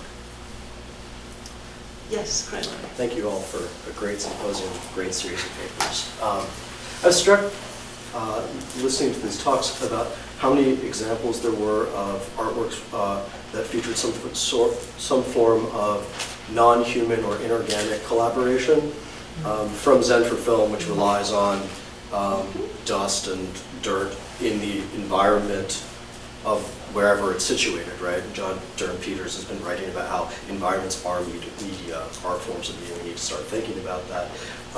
To the Glenn Gould-Tron, amazing and hilarious and terrifying software, hardware that is producing that performance, to the stutterer, where the software is making the choices about what we see, right? And so I'm wondering if there's a way this puts even more pressure on ideas of authorship collaboration, our very anthropocentric idea of chance operations, if we kind of decenter the human from that, we're suddenly dealing with complex systems. It's not chance necessarily, it's wider systems of knowledge and understanding. I'm just wondering if anyone can speak to that a little bit.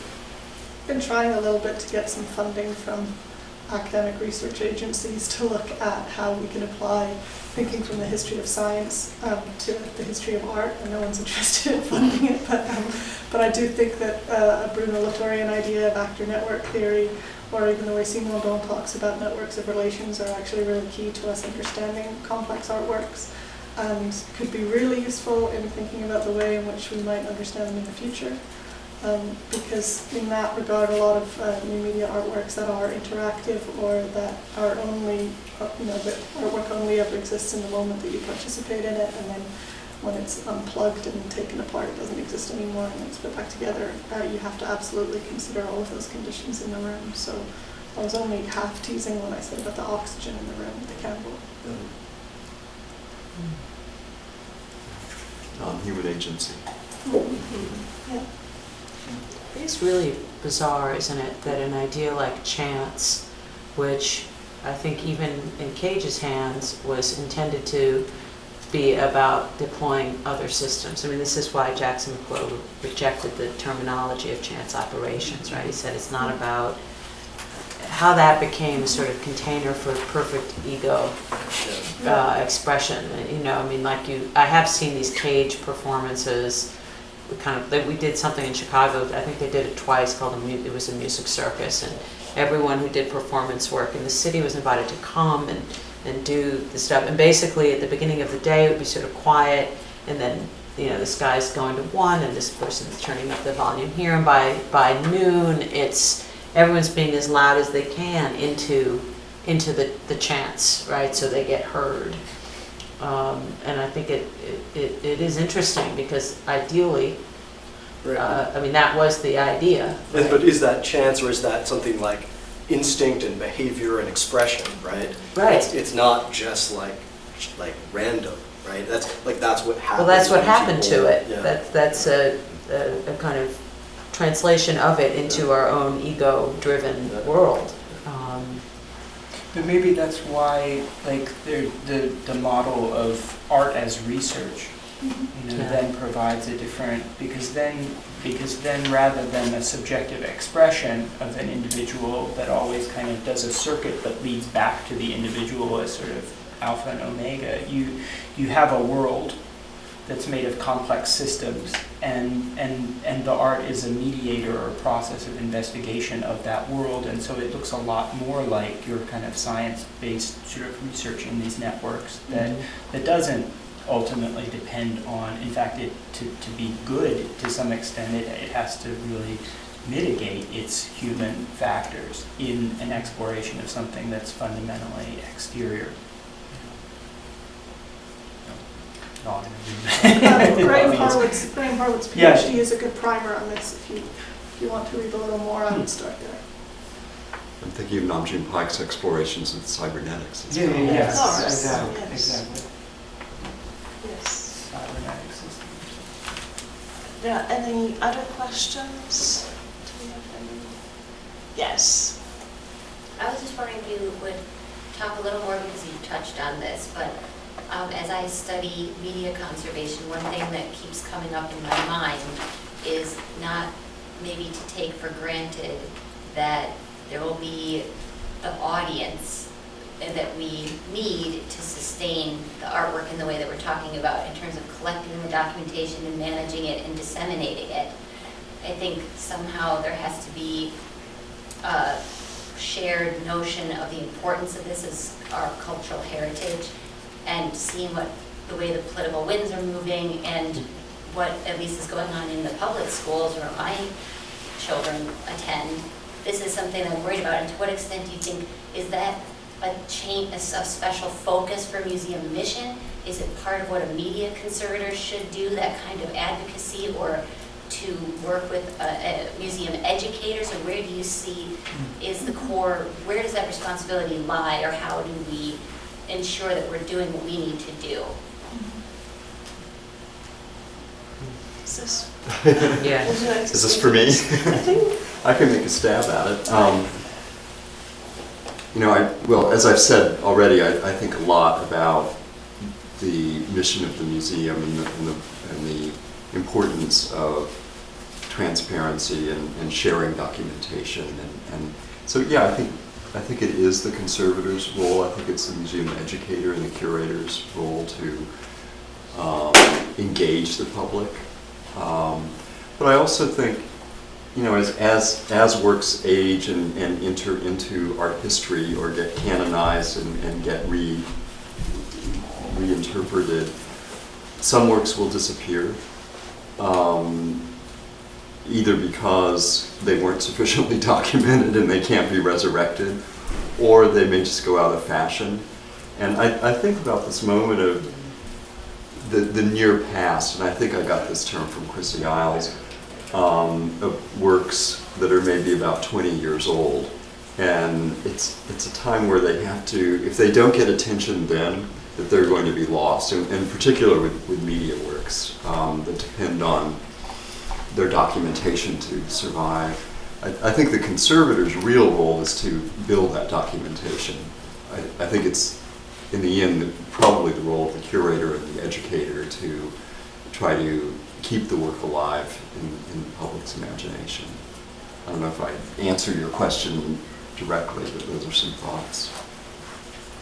I think that I give a lot of talks and I show a lot of artworks, and I don't necessarily show them well, but I think that at least I'm getting them out somehow, and that one or two of those artworks will stick in your brain, and then you'll go find out more about it. And I gave a similar sort of talk to a kind of afternoon tea and cake in your local museum kind of a talk, where the much older generation of audience, and some of them gave me a really hard time for using a lot of jargon and think this is an art and why does it matter, and I was heartened that secondary school teachers stood up for me and said, this is exactly the kind of art I need to be showing my students, and where can I get a textbook about media art for my high school kids, because they know this stuff and they don't know this art history, and so I think there's a huge appetite for that, and I'd like to know who else is up for writing those textbooks because they really need to do it.